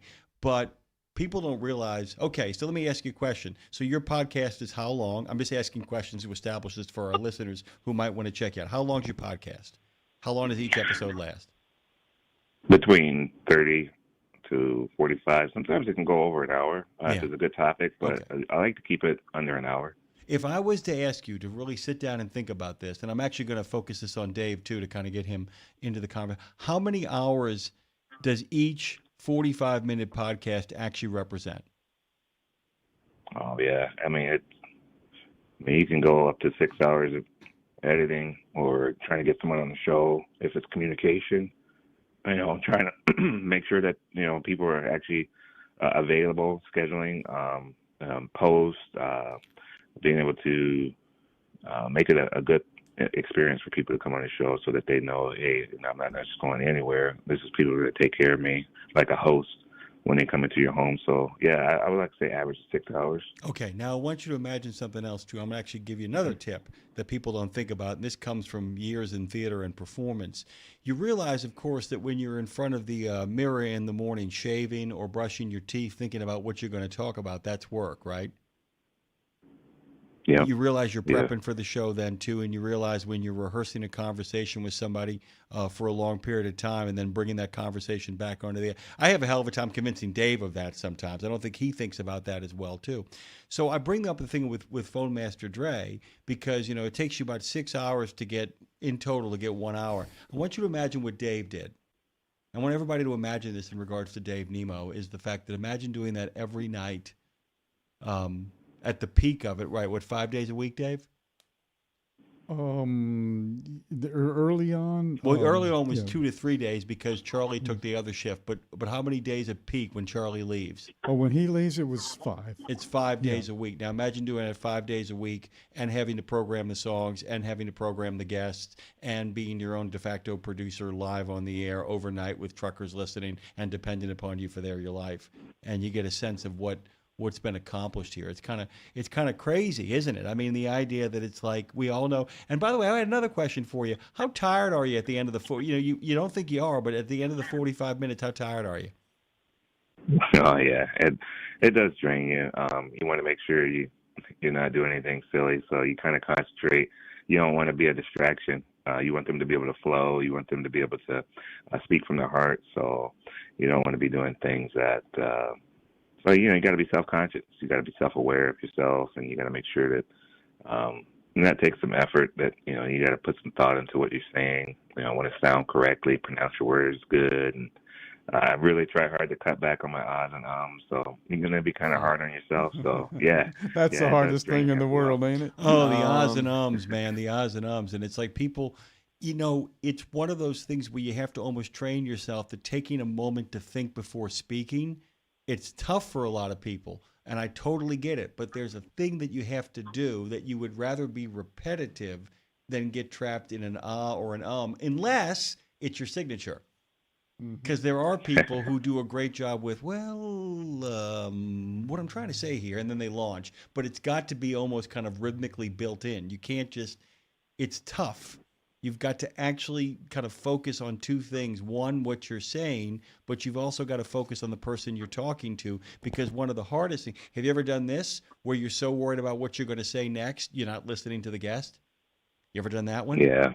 Yeah. Oh, yeah. Terrible. Man. That's like the most terrifying thing. And then you're like, Dave, you should tell everybody listening on the air right now, and you should tell this to Ray because he'll love this. Tell him the Komodo dragon trap. Oh, Bob and Ray were comedians back in the 50s and 60s, and they did a kind of a Martin and Lewis kind of a thing. And there was one, in fact, we can post that up and put it someplace so you can find it, but it's called Komodo Dragon, and it's about a newscaster who is interviewing the scientist about the Komodo dragon that just got to the zoo. And it was hilarious. And I said if I ever taught a class on broadcasting, my first class would be called Komodo Dragon 101. He was so worried about what he was going to ask that he wasn't listening to the question or the answers to the question he just asked. So the guy answered the question, but then he asked the question again because he wasn't listening. It's hilarious. But it's as Homer Simpson would say, it's funny because it's true. Well, he wouldn't say it, but the guy at the Apu would say that. Yeah. It's funny because it's true. Well, I'll give you an example. I mean, so Dave, Dave, I will ask you a question. How long would you actually work on the river, Dave, when you worked on the river back then? Oh, 7 years. So how many years was that? Yeah, exactly. And that's what yeah. I mean, and that's what ends up happening. You get caught in this kind of this unending loop. What was the were you ever, when doing a show, were you ever nervous about it? Did you, I mean, because you get to record it, but were you ever nervous interviewing anybody? We're asking you, Ray. Oh yeah, wow, yeah. Okay. I get nervous right now. You're making me nervous. I got to tell you, I got the sweats too over here. But that is the thing, is the fact that you suddenly realize one of the other really weird things that happens when you're doing these shows, Dave and Ray, and I can ask this to Dre as well. All of you guys, have you ever been talking and you're literally in the middle of talking and you suddenly have this out of body experience where you keep talking, but then you have a thing inside your head going, my name is Jimmy Mack, and I'm talking to a live audience, and I'm on the air right now, and things are coming out of my mouth. But if I say, you ever had that moment happen to you? Oh, yeah, man. Now you will. Yeah, now I will. Yeah. Sometimes it's a humbling experience that people want to listen to what I have to say and then be able to share my thoughts with them, and also the guests that come on. When I hear people talk about it after the show, they're like, "Man, wow, I really enjoyed that episode." I'm like, "Man, that's the real paycheck right there." It's my second real paycheck. My real paycheck's my real paycheck. I really enjoy the money, but the limited opportunities we get to make any money. What are you plans for expansion? Do you have any ideas of? Are you going to make anything any bigger? Are you going to get the podcast bigger? Are you going to try to do anything with it, or are you happy with where you got it right now? This year we're taking it a little easy. We're not trying to do too much, but we definitely want to try to find ways to invest more into the company. We're going to try to go to Matt's, make sure we show up there, do more truck shows again, more face-to-face, and always, we're looking for ways that we could raise money for charities. I got a chance to do the Polar Plunge up here in Minnesota for the Special Olympics, and also they're always looking for sponsors. So any sponsorships that we can try to get on board here to help other people spread their products, their message, we would love to do that as well. By the way, was that the first time you did the Polar Plunge? Yes, it was. What did you think of that? I loved it. Yeah, I'll do it again. I was shocked. I think you make it bigger than what it is in your head. So once you jump in, you're like, oh, this is not that bad.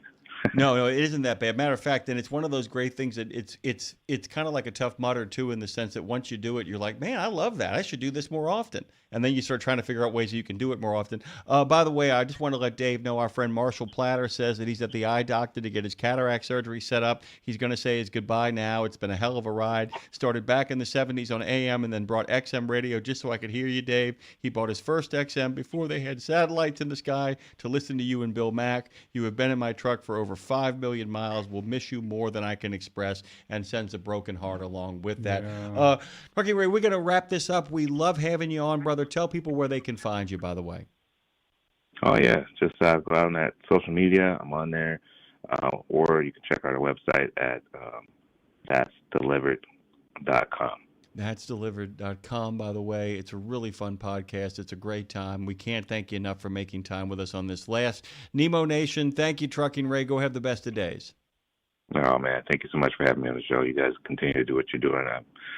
Dave, I mean, I'm sure it's just not because you're on the air, you're going to do more. So you're going to do more elsewhere. Yeah. Thank you, Ray. Thank you so much. And continued success. Thank you, Ray. Big thanks. Just want to let you guys know you can give us a call at 615-292-6366. We're going to have our friends from the St. Christopher Fund drop in here in just uno momento. Big thanks to Tim from Truckers Voices for dropping in, and Trucker Bosun for being here all morning long. Thank you, brother. It's been great having you on the chat with us. We got more stuff planned, more stuff to come. I'm actually going to make Dave interview me in the last half hour of the show, see if he can extract any information from me as well. But I thought I would ask you, So we had that Christmas break when we had to shut down and make some adjustments to kind of get ready for where we were headed next. And you really enjoyed that time off, got really used to it. Are you really looking forward to actually having time now? I am, and in fact, I'm actually actively engaged in how to structure my day now. And you think you know what you're going to do ahead of time, but you don't. You don't, and it doesn't happen until it actually happens. So working out a new schedule. You know, one of the things, you know, and our friend Dean has been such a great proponent of sleep and has really stood up for teenagers in particular. Mm-hmm. That's one of the really kind of great things that he's done is reminding people, please let your teens sleep. Please stop applying the lessons of yesterday. They weren't good. Like I said, everything in the past is not good. Matter of fact, there's a lot of stuff in the past that I'm so glad we're gone and done with. I can't even see straight. But one of the things that's just awful is what I call, you know, banging on garbage can lids, get up on Saturday morning, don't sleep, you'll sleep your life away. Mm-hmm. You know, one of the areas where we don't cut teenagers slack is when they get to summer breaks from school. It's not a natural schedule. They make teens get up too early. They keep them in school too long. I don't care how long you spent in school, guys. School was different. Was much more fun. It's now very rigid. They take a lot of the fun out of it. It feels like a police state sometimes, even in the best of circumstances. And what happens, though, is because it's so regimented and because everything is activity hour and extracurriculars and all this kind of stuff, you get to the summer, and for a lot of people, they just collapse. You know what I'm saying? They get to there's a really, remember that cartoon, the comic strip Foxtrot? I don't think so. Just about a family with teens and all that kind of stuff in it. And there's a really great episode where Paige, one of the teenage girls, Paige's mom, walks in and says, "Paige, you need to get up. Mom, it's summer. I don't need to get up for anything. I have a right to sleep in at least one day." And she goes, "I understand, Paige. It's been 3." And we'd like you to kind of wake up. We got a phone call coming in. Who do we got? Oh, man, the man, the myth, the legend, the Chowder's here. Chowder in the house. Hey, guys. Hey. Good morning, good afternoon, good evening, depending on where you're listening on the rebellious roadways of the airwaves. Dave, this is bittersweet, I guess. I remember 1995 listening to you, going down the road in an old day cab Mac, military 45-foot trailer with a bunch of grenades and stuff heading for Kirtland, New Mexico. Not even knowing who you were, just listening to some tunes. Then in 97, I bebopped myself in my Peterbilt to what I didn't know was Matt's at the time. I was looking for a rest stop and saw a bunch of trucks at an airport in Louisville area. So I bebopped in and found out that there was a trucking show. And went in, looked at some trucks and that, walked around and saw you guys having a meeting. Well, not meeting, but, you know, meeting guests and hosting a show and spectators. And I didn't bother to go up and say anything to anybody because I was like, well, this is just kind of cool. It's a truck show. Sure wish I would have taken a minute to say hi. Yeah. And then we had all that back and forth and laughs and good times and bad times. But thanks for all you've done for us. Well, you know, if you ever get down here, you can still meet Dave, by the way. Anybody, you know, whatever we're doing next, whatever incarnation we pop up in, although Dave, I can trust you, Dave ain't going to go behind a microphone for quite some time. But if you ever get your butt down here, Chowder, there is nothing that precludes you meeting the man himself. So we always keep the light on for you, brother. Yeah. I hope you know that, right? Oh, That yeah, I is can for do real. that. And That's real. you never know. There might be a bag of coffee that shows up at the Dega house every now and then. Who knows? So, who knows what evil yeah, lurks it's been in a good us. ride. You know, and Dave, you're actually the culprit that cost me, you know, $25,000 too, right? Oh, I did not know that. No, don't admit to 'Cause anything. We don't know what you're talking about. Go on, please. Well, so what happened was I'm listening to Maintenance Matters one day, and I'm listening to some of the other shows, and I'm like, you know, I don't have the greatest of mechanical ability to start with. Maybe we'll go to school and become a diesel tech. So I put my driving career back on part-time for a while, and I go to school full-time to be a diesel mechanic and go get a bachelor's in transportation technology with an emphasis on diesel side. So 25 grand later, I've learned that the only thing that pays worse than per mile is flat rate. But Dave was the one, because the guys brought on, Maintenance Matters and that, and I thought I needed to become more educationally educated. I did that too. So thanks for giving me another aspect that when I get done of finally breathing diesel fumes, I can go work on them. Once I realize all I'm going to need later is a multimeter and a schematic. You're welcome. From the bottom of our hearts. That's right. You're welcome. That's right. So I also wish you the best of your future endeavors, your travels on your time, not radio time. And rumor has it, if you ever find your ways to the Black Hills, there might be a guy I know that might be able to show you some spots. All right. Well, listen, let me tell you something real quick, Chowder. When I came out of the Army, I didn't go back to work at WWL right away. I had been part-time, and they didn't have to hire me back, and there were no openings. But I went to Elkins Electronics, Elkins Institute of Electronics on Canal Street. It's now part of the VA hospital that they built on Canal Street. And those old houses are gone. But I got one of those 6-week courses, and I got my first class FCC license. I had a third class. There are 3 classes. And I didn't need the first class, but it was free on the GI Bill, so I went ahead and got it. And about 6 weeks after I got my first class license, they made it so that the first class license was no longer necessary. Priceless. Yeah. Priceless. There you go. So everybody's spending money on things Right, they don't need.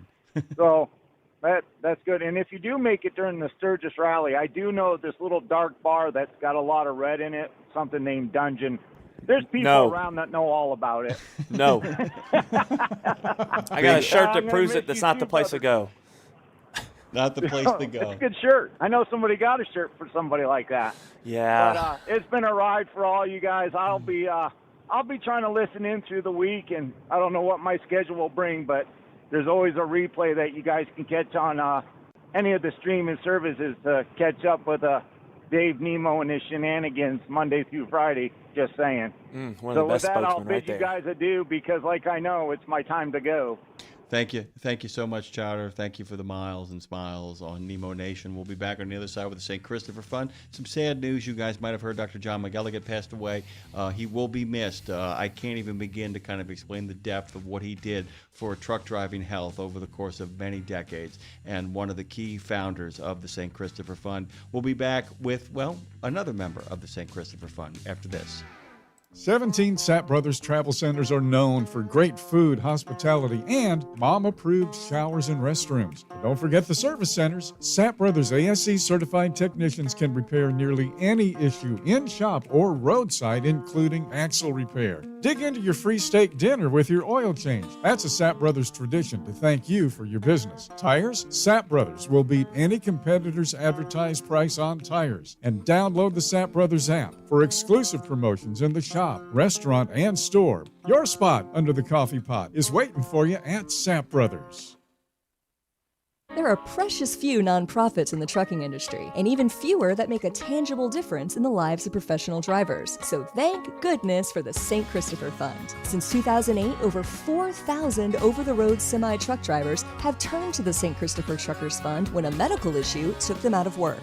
The SCF steps in and pays necessary household expenses such as mortgage, rent, utilities, insurance, and vehicle payments. The SCF also provides free health and wellness programs for drivers. So find out how the SCF can help you, or help the SCF yourself. They'll turn your dollars and cents into that tangible difference for the professional drivers who need it most. Support our highway heroes with a donation at truckersfund.org. It's Monday, Monday, Monday, Monday.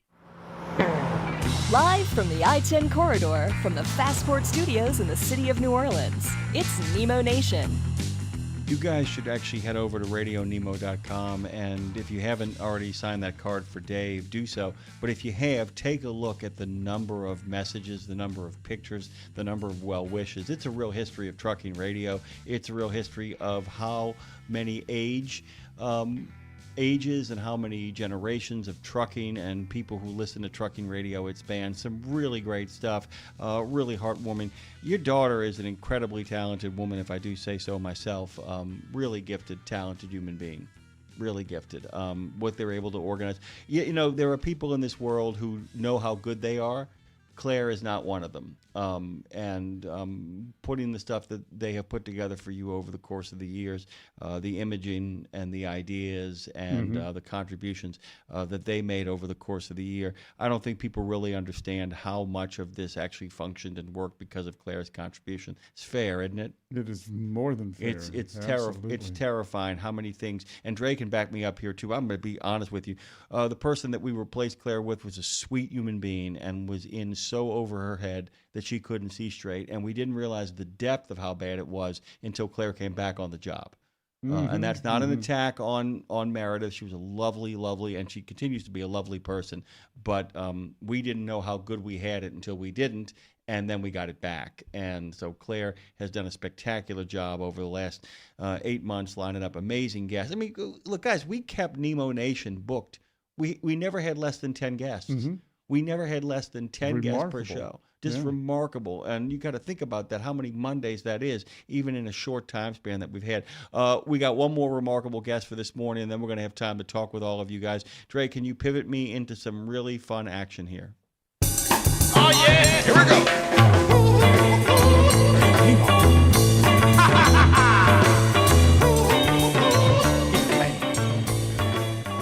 That's such a catchy tune.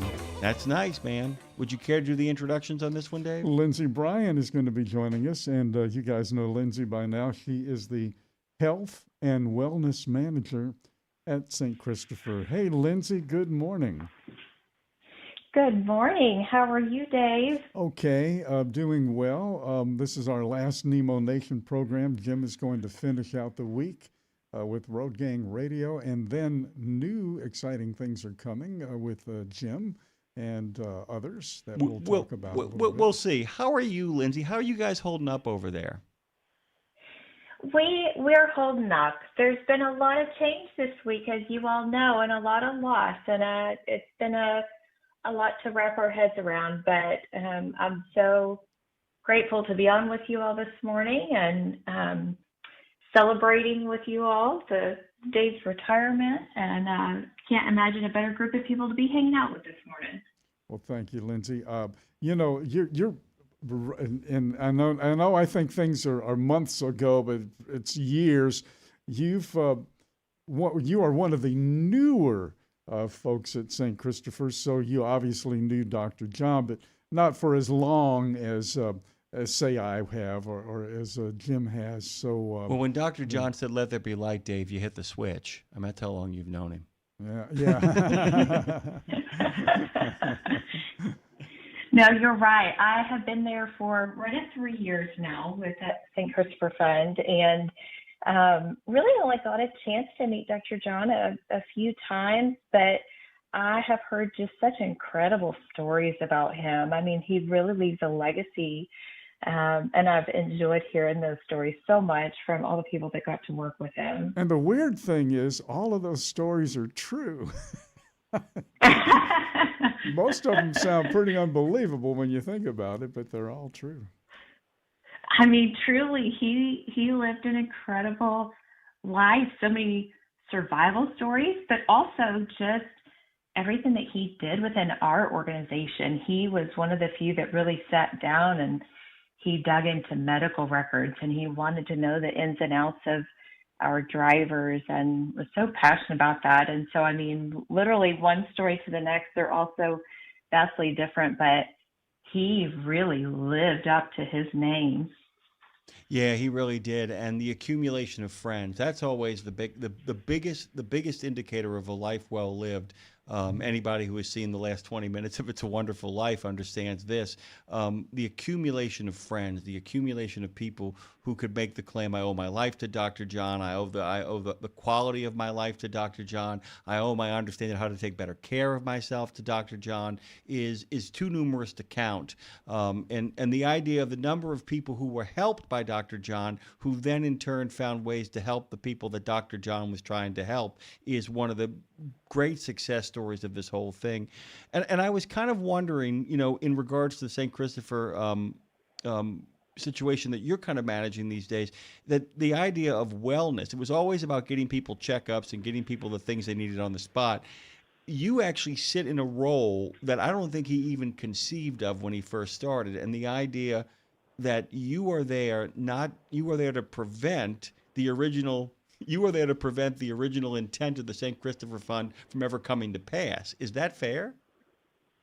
Yeah, that really is what my role is. And I think oftentimes I think that this is exactly what he would have wanted, honestly, because he was very much focused on preventing these things. And I always heard that when he was actually meeting with patients as a doctor, he wanted to get hands-on. He wanted to make sure he knew the ins and outs of this person's medical history and ultimately try to prevent the big, bad, scary stuff. And so I really think of it in terms of trying to carry on what he originally hoped to do.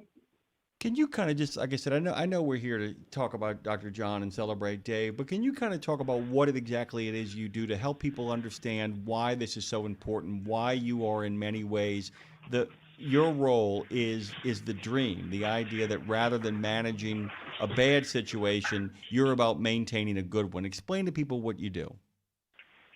Absolutely. So what we have seen on the beneficiary side of our organization is that there are a lot of common grounds as to why drivers are being taken off the road, various illnesses and injuries. And so that's where our health and wellness programs came from, is let's take these most common factors here, which is usually things like heart attack, stroke, certain types of cancer, cardiovascular disease, diabetes, and diabetes complications. And while we can't prevent all of them, there are an awful lot that we can prevent or at least delay, if nothing else.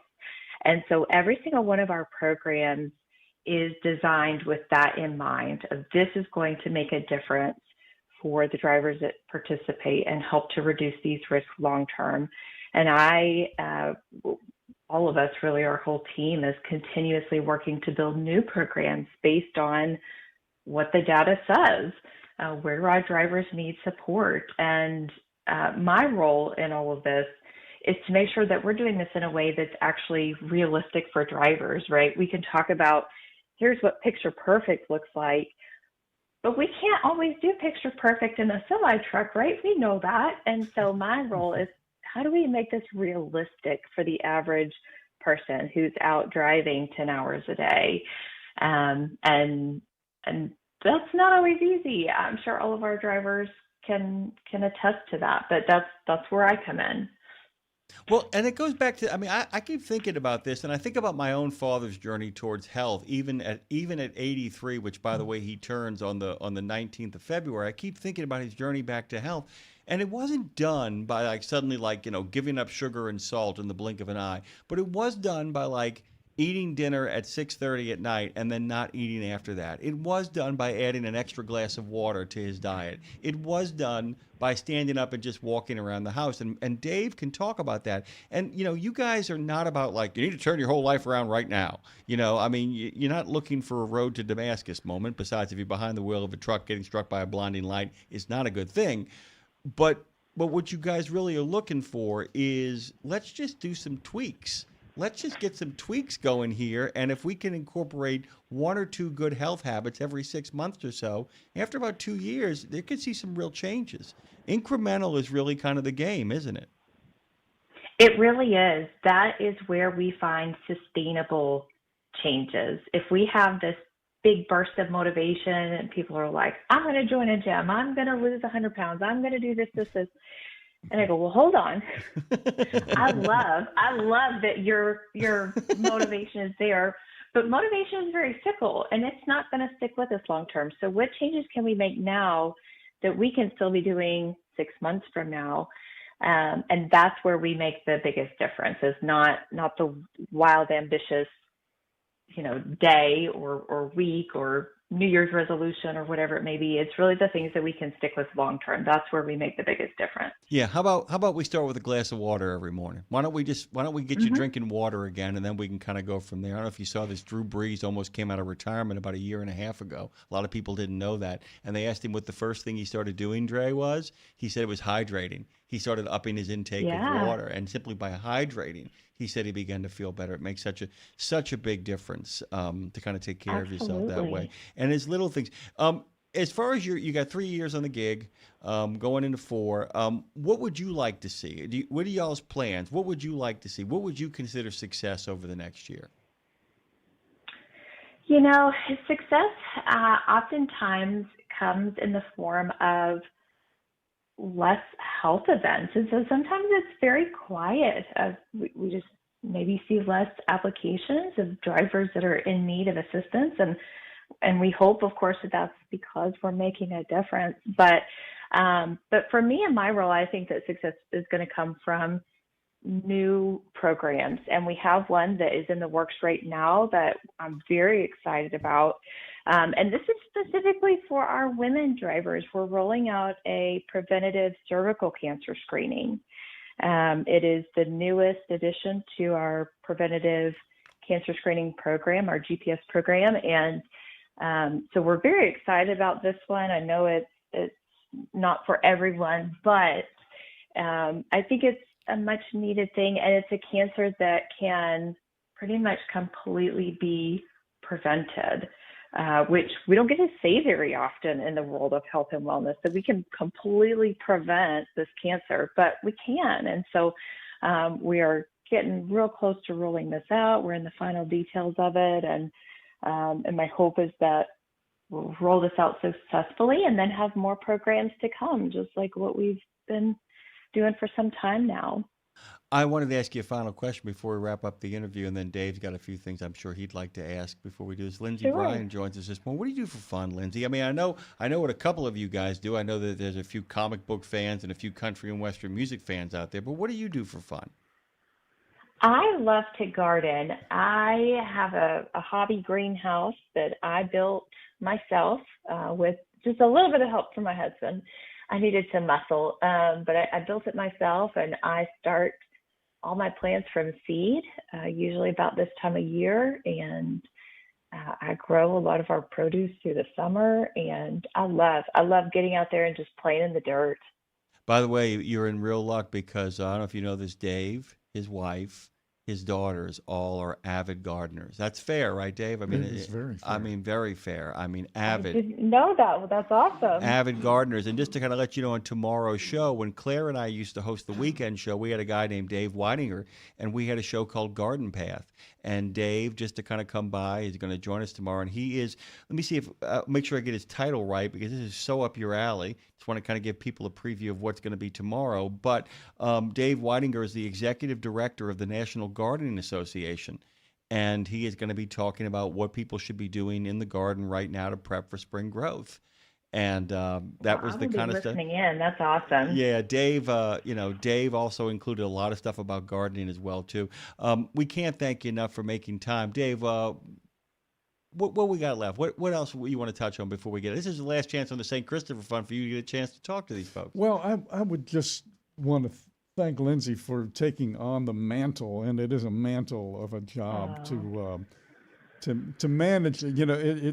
Herding cats and lining up ducks and all of that stuff. No, cats actually are organized compared to these guys. But go on, Dave. For sure. But I just wanted to thank you for the work you're doing, and the St. Christopher Fund. The whole idea started on a shoestring, and it wound up being on a shoestring for a while. And then the organization, individual drivers obviously are still the key to everything. But organizations and companies started pouring more money in, so that we actually have a second generation of folks in St. Christopher now. You know what I'm saying? And it is wonderful, and soon, not soon, but eventually there will be a third and a fourth generation. So I think that St. Christopher has passed the point of no return. It was iffy for several years whether or not it was going to succeed, would survive. I won't say succeed. Would it catch on? But now there are golf tournaments, and now there are silent auctions, and now there are friends. As they say in the television show Andor, I have friends everywhere. Yes. So So That's what I like to look at it as, is I'm out there making friends every day with drivers and companies and a little bit of everybody. But I mean, I have to thank you all for helping us to get the word out regularly and letting us talk about our programs and making sure that people are hearing about it. I think that has been a huge lifeline for us to make sure that people know we're here. Guys, I want you to head to truckerfund.org. You know the drill. That's on Facebook, that's on Instagram, that's on Twitter, which is now known as X. It's on LinkedIn and TikTok. They are everywhere. The social media is truckersfund.org. Thank you so much, Lindsay. You're welcome into whatever we do next. We love having friends, especially our new ones. Thank you, Lindsay. Thank you so much.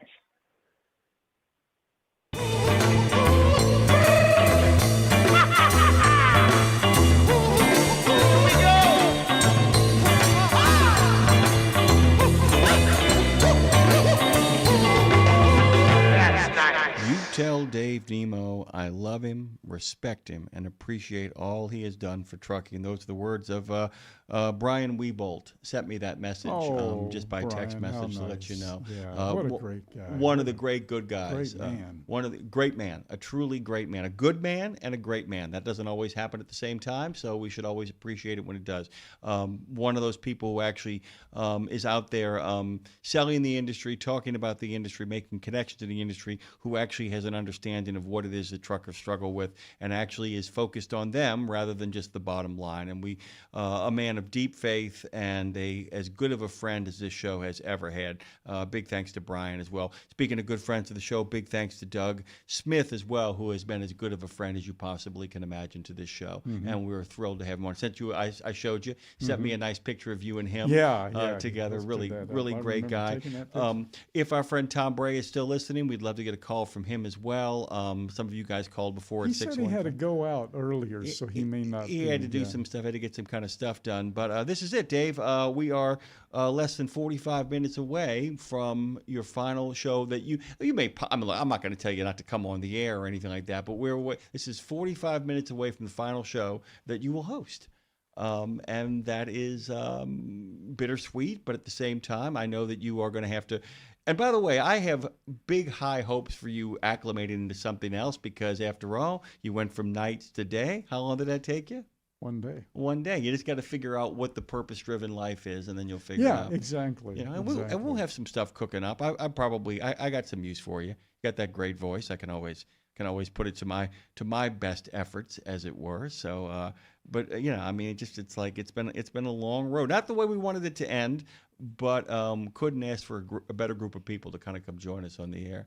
And bittersweet that Dr. John is not here. Yeah. Because I know he would have liked to have stopped in. He would have been here. You're not going anywhere. And Lindsay was already scheduled to be on the show. She wasn't. We didn't bring Lindsay on because Dr. John passed away. We had her already scheduled. She was already scheduled, and we just part of what Claire wanted to do was made sure that the last guest this morning was one of the most important and best things you ever did, which was help form the St. Christopher Fund. Wow. I mean, there was a lot of consideration that went into this particular thing. Yeah, there were a lot of more people. than I thought. Oh yeah, and it's like even and we wanted to make sure that we gave a Trucking Ray a platform. We wanted to make sure the next generation, people like Ike Stevens and Aubrey Oden, there is a group of people out there who are creating content that I think is in the spirit of what you were trying to accomplish. Ike Stevens comes to mind, Trucking Ray comes to mind, Audrey Oben comes to mind, Mike Gaffin comes to mind. There are some trucking influencers out there who have platforms on YouTube that we would really encourage you guys to kind of go to. We got one phone call we want to get to. Let's jump in. Who do we got, Phone Master? Oh, who are ya? How are ya? Good morning. Hello. It's Trucker Bosun. Hey, man. Trucker Bosun. Founding member of the reconstituted road gang, Trucker Bosun, is now here. Yep. Yep, hooray. What's going on, brother? Dave, it's been 39 years of listening to you on the radio in and out of the truck. Wow. I got started listening to you through my step-grandpa, Bud Hensley's Yellow Flashlight. Man, and let me tell you, it's been a wonderful ride. And I'm glad to see that you're getting out of it with still a lot of vitality. And I look forward to what's coming up ahead for you and Jimmy and Lindsay and everybody else. And I just want to say I appreciate everything that you've done for all of us out here on the road over the last 50 plus years. Well, thanks. I'm sorry to see you go, brother. It's dusty in here, man. I'm not crying. You're crying. Dave's crying. Dre's crying. It's a hard day, man. It's a hard day. A good day, but a hard day. You know, Crying by Roy Orbison was one of my favorite songs. Dave fashion. Nemo deflection. Brilliant. Trucker Bosun, let me ask you a question. When you're not listening to trucking radio, what are you listening to? You know, most of the time I'm either listening to the old time radio shows or a lot of times I'll listen to Symphony channel. Well, I'm really into a lot of symphony music. Do you have any favorite composers? Bach, or Brahms, anything? Beethoven, Tchaikovsky. He just answered your question. Yeah. Just answered your question. My favorite three are Stravinsky, surprisingly, it Ravel, hasn't and put me to Debussy. sleep. You have your three Bs: Bach, Beethoven, and Brahms. The three Bs.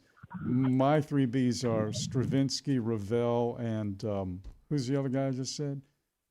I don't know your life. Stravinsky, Ravel, and Debussy. Good stuff. Wagner. I'm not a Wagner fan, to be honest with you. I'm not a Wagner fan. I'm a Wagner fan of his writing, about his ideas about music are brilliant, and but I'm not a big fan of his music. I find it portentous. Yeah. Although I do like the Flying Dutchman. I do like the Flying Dutchman. It's a nice piece of work, but not easy listening. You know what I'm saying? Trucker Bosun, you sound like you're underwater, dude. So we're gonna float you, but we love you, and there's nothing you can do about it. Yeah, these earbuds are kind of crap right now. So I can barely hear you guys. Goodness. Well, hang in there, man. Hang in there. We're going to cut you off, and thank you, Trucker Bosun, for the miles and smiles, as Dave likes to say. But yeah, so, we're going to head into a break here in just a moment. Don't forget the phone lines are open at 615-292-6366. Nemo. Not Nemaux, as on some of the letters I used to get back in the snail mail days. Because in New Orleans, they figured my name was Nemo, Nemeaux. Very smart people. So we are just here by ourselves now. I know, here it is. Yeah. So sitting here in this room, there's a lot of history here. I mean, a lot of history here. Right. This home had a lot of history before Edgar Degas was even thought about, and then we come along with something that wasn't even imagined when he was alive. Yeah, and the crazy thing is, I sit here and I never really got the chance to really kind of make this place into everything I wanted it to be, and I'm hoping that when this week is over with, I'll get an opportunity to really kind of sit down and figure out what I'm going to do next, and really kind of put the ideas together and kind of transform this place finally into what I was hoping it would be months ago. It just, the fact of the matter is that, the best laid plans of mice and men. And it wasn't due to people not working hard. I think some of what happened here was due to some people actually. I think you kind of start with a real kind of great core and then build your way out. And I think that we were the victim of our own ambitions to a large degree. And that's okay, because there are things from those ambitions that we can, in fact, build upon, which is interesting to me. But, being inside this building, there still are a lot of opportunities here and some good things to come. We got a great show coming up this week. Claire has made a real effort to bend over backwards to make sure that a lot of our regular contributors, in fact, get to drop in. Among them tomorrow is our good friend Peter Stark. I've got some really great plans with him that we're going to be announcing very, very soon, much like Lindsay has her own straight-up podcast for We Should Write. Peter and I have talked for a long time, and we'll talk about it in some detail tomorrow. Peter and I have plans for a podcast called The Last Empty Places. And that will be something that I'm really looking forward to. But you guys will get a chance to call him and thank him for his many contributions above and beyond the call of duty that he made. We're going to have another edition of the final edition of Education Station. Will be on the 18th, and our good friend on Ash Wednesday, our good friend Matthew Holbert will be here for the last edition of Beyond the Bushwhackers. I mean, we are packed with guests. We are absolutely packed with guests. And then, of course, we have a Western of the Month. Megan Kate Nelson's going to be here on Thursday. She'll be dropping in to kind of check in with us and see how we're doing. That'll be a lot of fun to kind of wrap up. We've been doing that for years. I don't think people realize that she was with me before Lindsay was. And so it's a chance to kind of do that as well. And then we're going to see who else we can kind of get along the way. Maybe our good friend Terry Taylor will be dropping in. Louis Pugh is going to be making time for us. We actually have one more on Friday, one more CVSA roadside check. We're still going to do our jobs right till the end, Dave, right till the last show. We're going to do our jobs. We're going to take a break, come back on the other side, talk with some phone calls. Dave's got some questions for me, and we will be back on the other side of this. Jimmy Mack, Andre Thibodeau, Dave Nemo. Go to RadioNemo.com. I can't emphasize this enough. Please subscribe. Trust me when I tell you to subscribe. In a video game, if you get enough experience, you level up. And when you level up, you gain more skill. And with enough skill, you beat the boss and win the game. Sounds a lot like trucking, doesn't it? Except in trucking, you don't beat the boss, you become the boss. And if you want to be the boss, you gotta meet the boss. And that boss? Carrier's Edge boss, Jane Jezraoui. Want your drivers to level up? Carrier's Edge has the training, comprehensive safety, compliance, and best practices on one website. It's a simple subscription with no contract and no commitment. Learn more. Try it out. Level up. CarriersEdge.com. Hey, come on! We're starting the game! All right, I'm coming. Wait for me. CarriersEdge.com. The mission of Wreaths Across America is unwavering, remembering our fallen heroes, honoring those who are currently serving, along with their families, and most importantly, teaching the next generation about the value of freedom. And you can join our mission with a $17 donation that sponsors a fresh Maine Balsam Remembrance Wreath. Each wreath will be laid in honor of a veteran who gave the ultimate sacrifice for our nation. To sponsor your wreath, please visit wreathsacrossamerica.org. That's wreathsacrossamerica.org.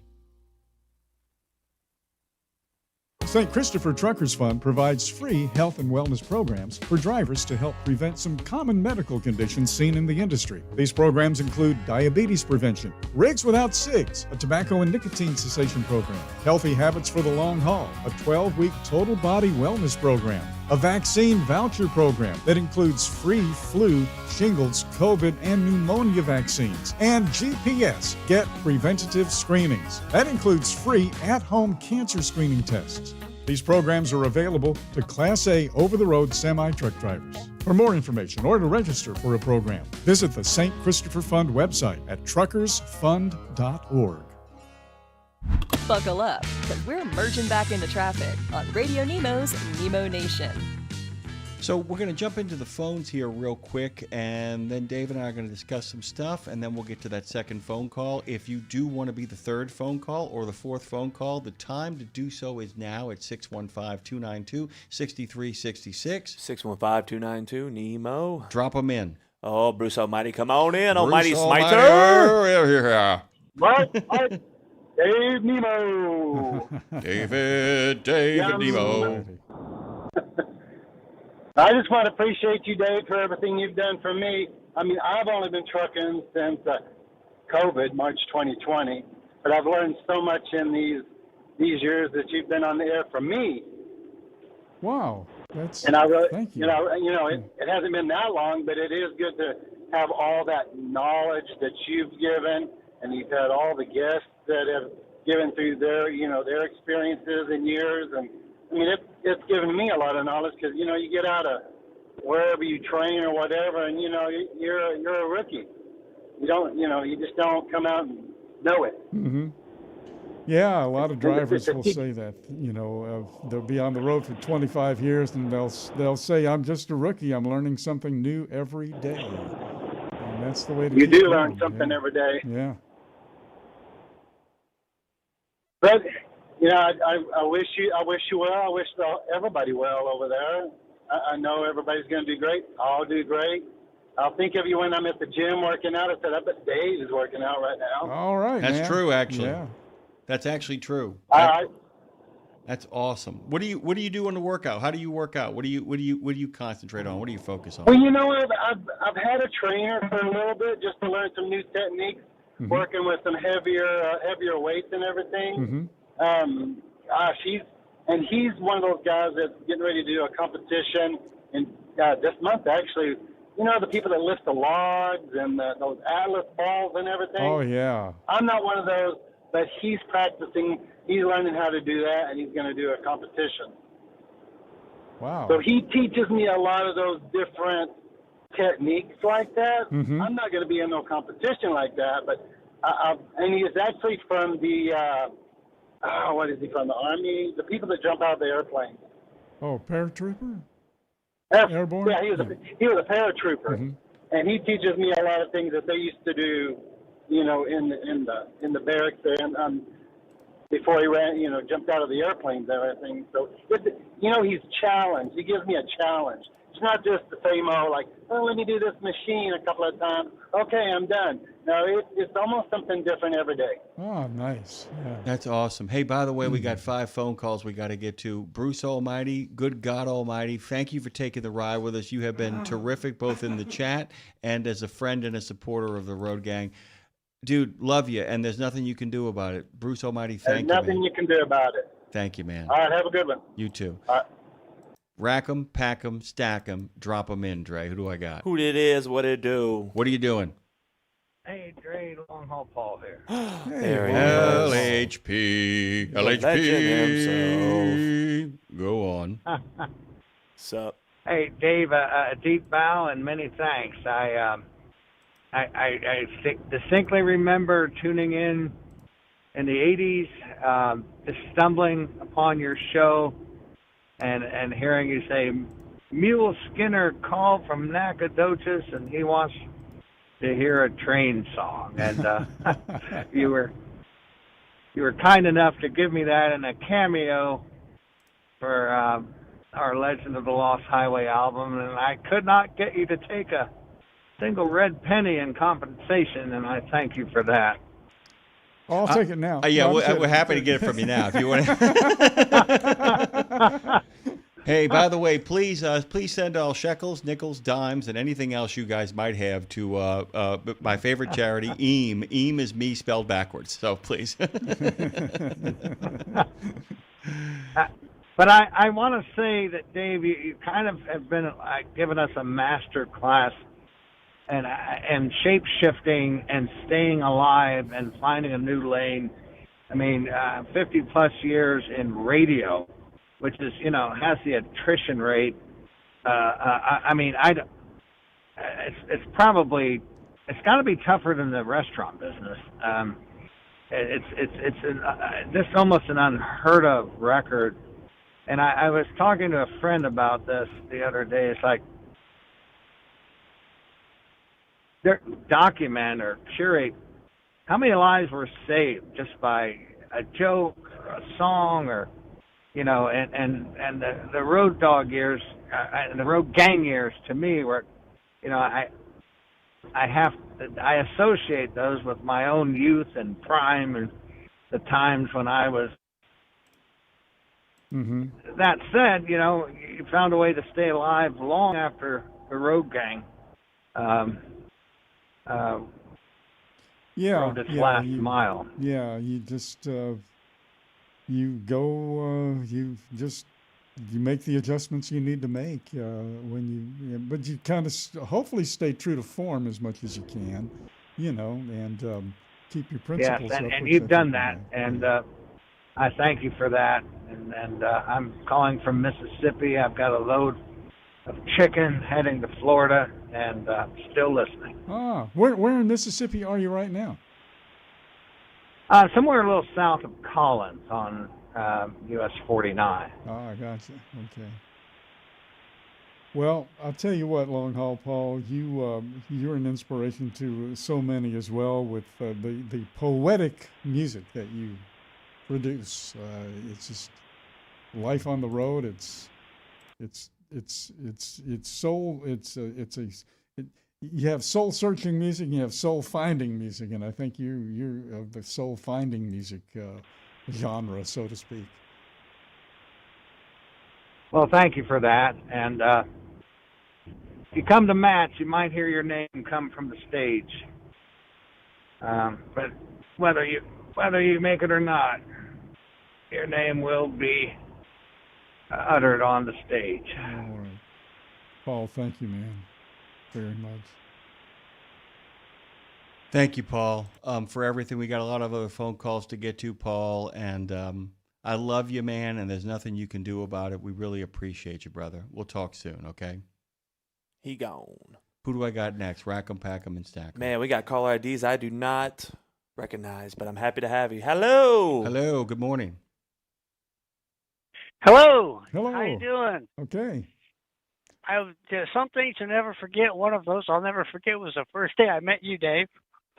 We were at GATS a long time ago. GATS. Wow. Ooh. Okay. But who are we speaking to? That's the question. This is okay. My name is Matt. On the thing, nobody ever gets my name right, and YouTube cuts it off. You guys been calling me Matt Beach. Oh, Buke. B-U-C. Yeah. And I won't forget the day that I first met Jim and Claire down in Mississippi at the Mississippi Gulf Coast Truck Show. That was another special. I know exactly who you are. I know exactly who you are, man. Oh, it's so good. By the way, that's by introduction to the entire industry. You're the first guy I met. You are the first guy I met in trucking. This is what a great call. Thank you for calling, man. Oh, good God, it's good to have you, man. Oh, it's good. I had to call. I mean, I was there on the last day of the other platform, the first day of this platform, just like a lot of the Road Gang members. I've got my pen, and Dave, my signed 50-year poster that I had to sign at Matt's a couple years back. Yeah, wow. That's got a special place on the wall that'll always be there. I'm going to miss you, and I wish you all the best. Matt, thank you, Matt. So much. Thank you, Matt. Wow. Matt, let's find some time down the road. You can actually know how to get in touch with me and Dave. You can write me at Seamus, or you can write me at Seamus at RadioNemo.com. That's SEAMUS, or Dave at RadioNemo.com, or write us at RoadGang at RadioNemo.com. Reach out to us. We'll find some time to talk a little bit more, man. We got a whole bunch of phone calls, as you know, but dude, your phone call means the world to me. Thank you, man. Appreciate you.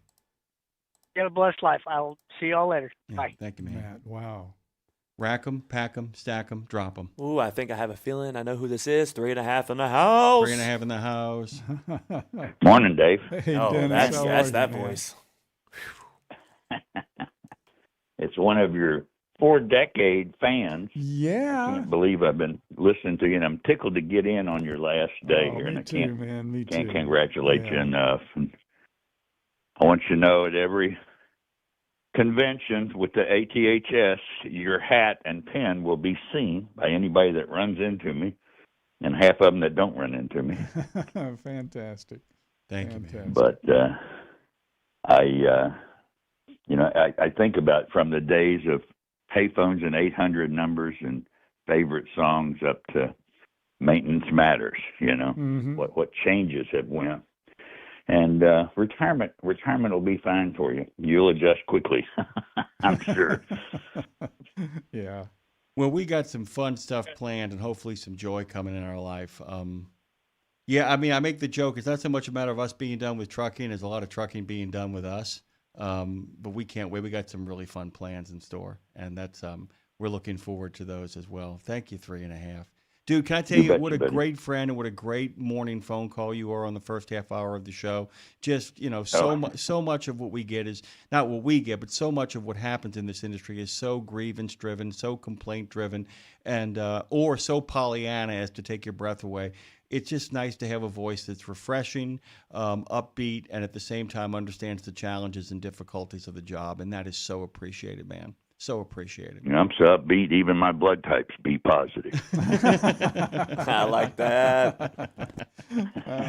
By the way, I don't know if Listen, you know let me this. back out of here and get some other guys in because I know they're lined up. Let me tell you, though, if you ever get in trouble, if you ever need blood, I'm letting everybody know out there, if we like you and you ever need blood, please give me a call because my brothers and sisters and I kid you not, 4 of the 5 of us are universal donors. We actually saved a friend of my mom's life because she needed so much blood, and trying to get blood into her was a really difficult prospect after a cancer surgery.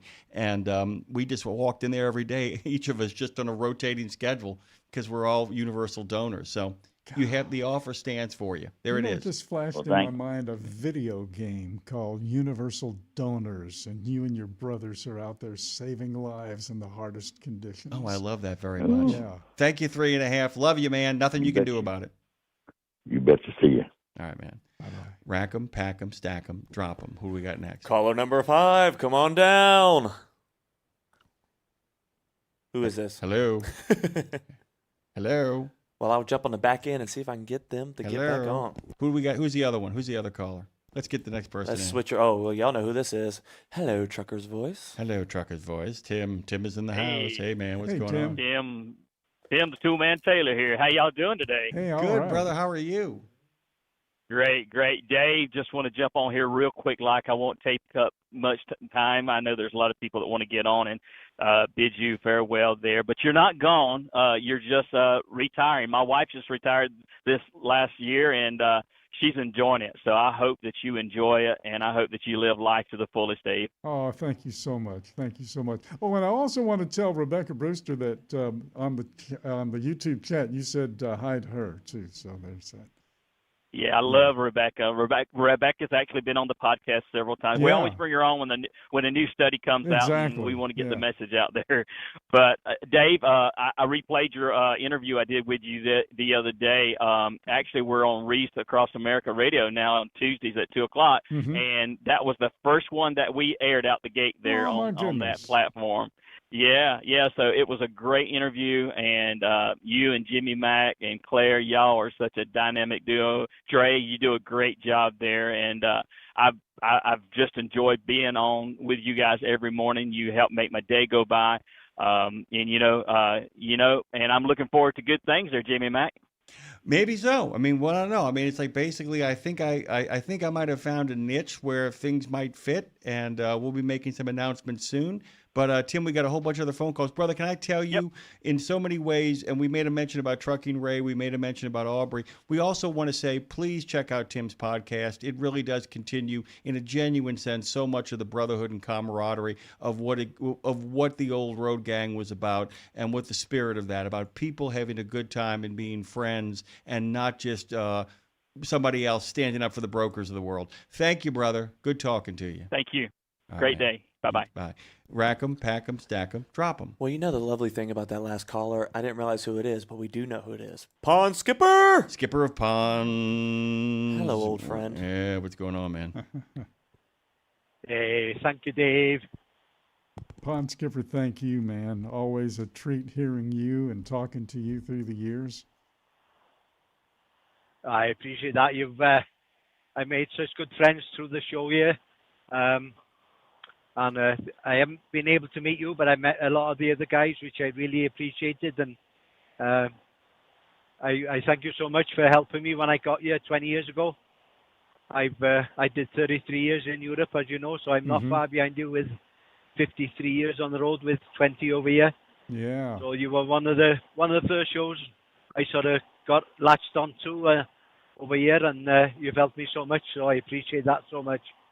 You know, you mentioned something that I should have mentioned earlier about, this whole legacy idea. And I won't say it's my legacy. I will say it's the road gang legacy that still lives today. That there are so many drivers out there, Jim, that met long distance on the radio, hearing other guys talk, and then they found that they were going to be here or be there or be at Mid-America.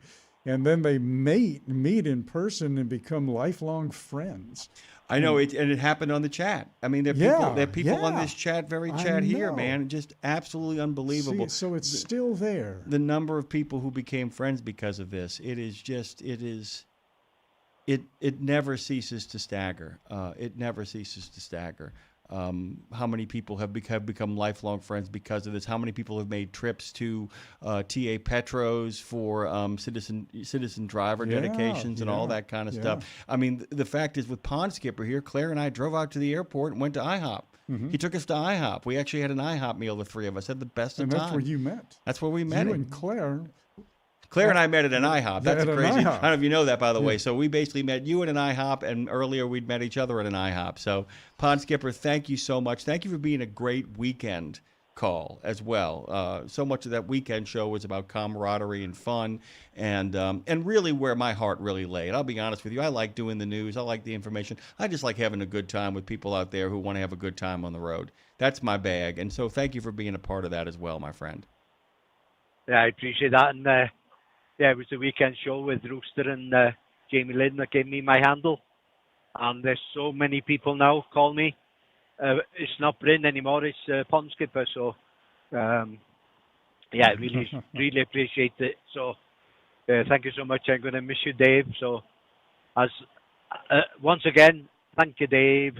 Thank you, Dave, by the way. Thank you so much. Thank you, Pond Skipper. We got one more phone call to get to you. Be safe out there. Always good to hear from you. Two more phone calls. Rack them, pack them, stack them, drop them. Oh, 4-0. We stacked you. Hello, sir. Hey, man. Good morning. Good morning. Morning, Dave. Good morning. Been a great ride, man. This ought to be good. Yeah. I've had a lot of fun with y'all. I really have. And can't wait to see what you're going to do next. I tried to upload a picture to your retirement card, but for some reason it wouldn't take it. So I sent it to Jimmy, so maybe he can send it to you. But you may already have that picture. So. Gotcha. Yeah, it's just. By the way, thank you for your lovely note on the thank yous. And by the way, speaking of that, everybody go over to RadioNemo.com, and if you get a chance, do what 4-0 did. Write a lovely letter of thanks to Dave. It is much appreciated. Hey, man. So it's. We've taken a long ride. We still got 4 days to go to kind of shoot the breeze. But when's the first time you heard Dave, 4-0? The first time I heard Dave, probably riding with my uncle back before he even started driving. Mm-hmm. My dad listened to him too. On a dump truck dragging a backhoe around, But yeah, sure. I would say. That's good enough. 90s, something like that. That's good enough, something brother. like that. That's a long time, man. I've mentioned this before, maybe too many times, but one of the most remarkable things to me about and I'm going to say brotherhood, and I include the ladies in there, but there's no word that says brother and sisterhood, But I can't tell you how many times somebody would come up to me and say, my dad told me that he heard about my birth from you, and now this guy has got a kid driving a truck, so it's a whole generational thing. I mean, I've been blessed to be part and parcel of folks' lives in a sense, long distance, for generations, so that families. I'm linked to families, and that is incredible, man, because that's what the whole idea was. As I said earlier, there was no trucking radio on the road gang. It was truck driver radio. And it was the link that we were the link in the chain between the person on the road and the person back home. And our job was, and it sounds like a cliche, it sounds like a bumper sticker, but our job was literally to keep people awake, alert, and alive. And we did that by doing fun radio all night long for people It was an who happened to be driving trucks. It was an entertainment show geared specifically to truck drivers as opposed to a show about trucking. And Charlie Douglas would actually get on the air and say he didn't care if you listened or not if you weren't a truck driver. You could listen, but we don't care. Yeah, I mean, it was basically, it's like, here's an opportunity to have a good time for all of you out there who are struggling to kind of keep it together and make your way from point A to point B. We got more coming. We got to get to this last phone call. Yeah, man. Do we love you, Y'all dude? have a good day. We love Thank you. you. Thank you Thanks for much. it. All right, bye. Go to RadioNemo.com, scroll to the bottom of the page, and subscribe to the newsletter. Please. It's absolutely free. It will always be free, and that's the only way you're going to know what's coming next. And what's coming next is a throwback to the original. One more phone call, and then we'll see if we have any time to squeeze that in. Who do we Well, got? speaking of throwback, and hopefully this will be the last caller, but if it isn't, it's okay. Thomas Bray in the house. Oh, Tom all Bray right. is here. Hey, man, we can talk about the new idea with Tom because he'll dig Yes. it. But go ahead, Tom. Hey, man, welcome back. Hey, glad to be here. I don't know if you guys can hear me okay or not. No, I'm in you my can fine. government-issued vehicle, so No, good, you're hearing good. fine. We're hearing fine. I want to thank you, Dave, for everything over the years. Back in the day when I drove truck, you were my buddy at night. Anytime I was Yes. doing the Appalachians and the Rockies, because I ran West Coast out of Wisconsin here, so spent a lot of time dropping down the southern route going to LA, and your Clear Channel AM station, it just kept me awake, kept me going, and I just loved listening to the show the whole time. And I want to thank you for down the road inviting me to be a part of the show. That to me was quite the honor, and meeting you in person and visiting with you a couple of times has really been the frosting on the cake for me. So thank you for everything. Well, Tom, thank you, man. Yeah, getting you on the program was awesome for us too, man. I mean, on the highway with Tom Bray. It was so much fun. Yeah, It was so much fun. And, at the end of the day, too, it's like I just keep up the fact of the matter is that, so many of the things that you and I enjoyed that we discovered through Claire's and your. By the way, if you guys, we should publish them. We should publish you and Claire's email exchanges. You guys should read the exchanges between Tom and Claire in regards to planning each individual episode of On the Highway with Tom Bray. I will quote Andor again with you, Tom, and I will say I have friends everywhere. And I will just leave it at that. And I just say that thank you so much for everything you've done with us. We can't thank you enough. And you were right. You sent us the best guy in the world. Not as good as you, but pretty damn close. And we really appreciate that as well, man. We love you, Tom. We really do. And it was good to meet you and actually have a fantastic meal with you, by the way. That was a great meal. Oh, yeah. I can picture. Looking forward to it. Right there. I can picture us there, right there. You got to get your ass back down here so we can take you someplace else that's equally as good, okay? Well, plan on being down your way mid-March, so I'll get to work on getting something set up. But yeah, thanks again for everything, man. I really, and whatever comes next, I'm in if you need anything. So. Oh, I think you will. And by the way, Trucker Bosun says old truckers never retire; they just get a new Peterbilt RV. That is. Thank you, Trucker Bosun. Well said. Thank you, Tom. You're the best. Talk to you soon. All right, man. Our good friend Jerry Bauer said, stumbled upon Road Dog in 2016 after I got my CDL because I was now a trucker. Loved the show from day one. We're now in the final. This is it. No more calls. Phone lines are closed. Dave and I got a few more minutes here for me to say thank you to him. One of the things that I felt, and by the way, this wasn't Dave's fault. It was a circumstance. He had to make the adjustment if he wanted to keep making a living and wanted to keep taking care of people, and somehow managed to figure out something that few people since then have figured out. How to create a show. As you pointed out, the whole point of the original Road Gang was it wasn't a trucking show. Mm-hmm. It was a show for truckers. Mm-hmm. That's a big difference, by the way. Exactly. It was an entertainment show for truckers. If you weren't a trucker, but you enjoyed that kind of culture, it was a great show for you. Yeah. If you were driving back from University of Southwest Louisiana in the middle of the night, like my Uncle Kevin was, and wanted to stay awake and not just listen to boring news reports or the Farm Report or some kind of public access radio, it's what you listened to. It kept you awake. It kept you going down the road.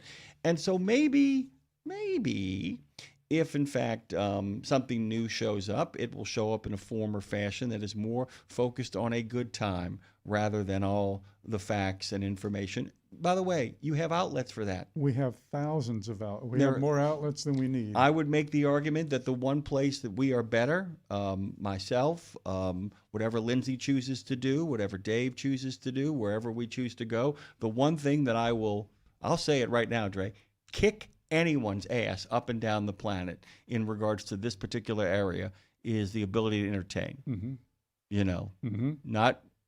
Not give advice, Other people seem to consider themselves experts in that, not tell it like it is, but just giving people a really good time in a place where they can be friends and have fun. I feel like that's our métier, and maybe over the course of the last, 15 years or so, maybe we should head back in that direction. I don't know. We'll see what it's like, though. We'll see what we do. It's pretty exciting. It's some pretty exciting stuff. Lots of stuff to talk about. We got to get through this week. Matter of fact, don't be surprised if Dre and I just have a good time this week. We got some great guests, some really fun people. Don't be surprised if a lot of what the next 4 days are about are just having a good time.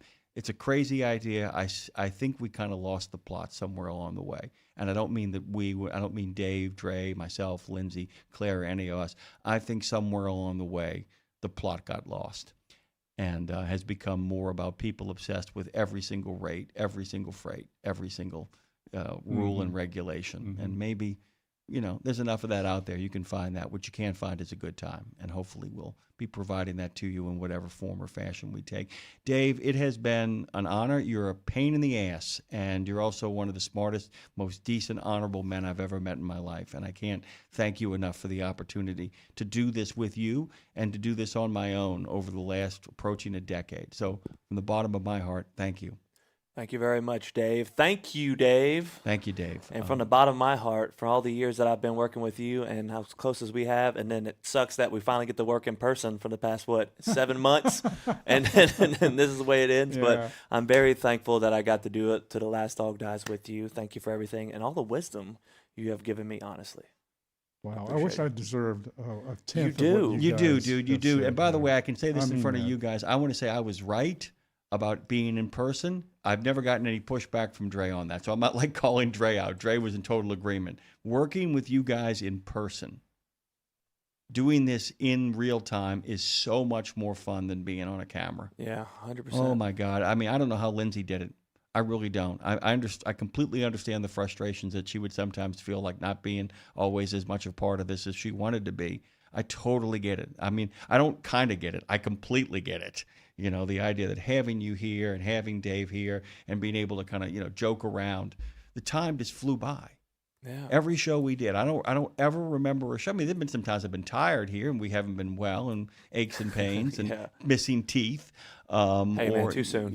But I mean, but even, but that being said, every single one of the shows since we have been here at the Degas House together has gone by so quickly. And also, it makes a big difference, as Mark says, as Chowder says, as JB says, as everybody says. Thank you, Dave. From all of us, thank you very much. We really appreciate you and we love you. I hope you figure out what the next schedule looks like sooner rather than later, because it will actually, I'm sure it involves a lot of gym time. Dre, you want to get us out of here? We should have brought some drums for him to just play us out, but I'll do this. Pretty good. Road Gang Radio's last 4 shows are coming at you. We probably got a lot of surprises, a lot of drop-ins, a lot of interesting stuff. We're really going to be counting on you guys as well to kind of step up and be a part of the phone calls and the conversation. If you hear somebody you've heard before on the show and want to say thank you to them, Dre will take the call tomorrow and the day after. And the day after. And then finally on Friday. Mm-hmm. Who knows? Maybe we'll illuminate your gauges in another form or fashion. Thank you, Dave. Thank you, Dave.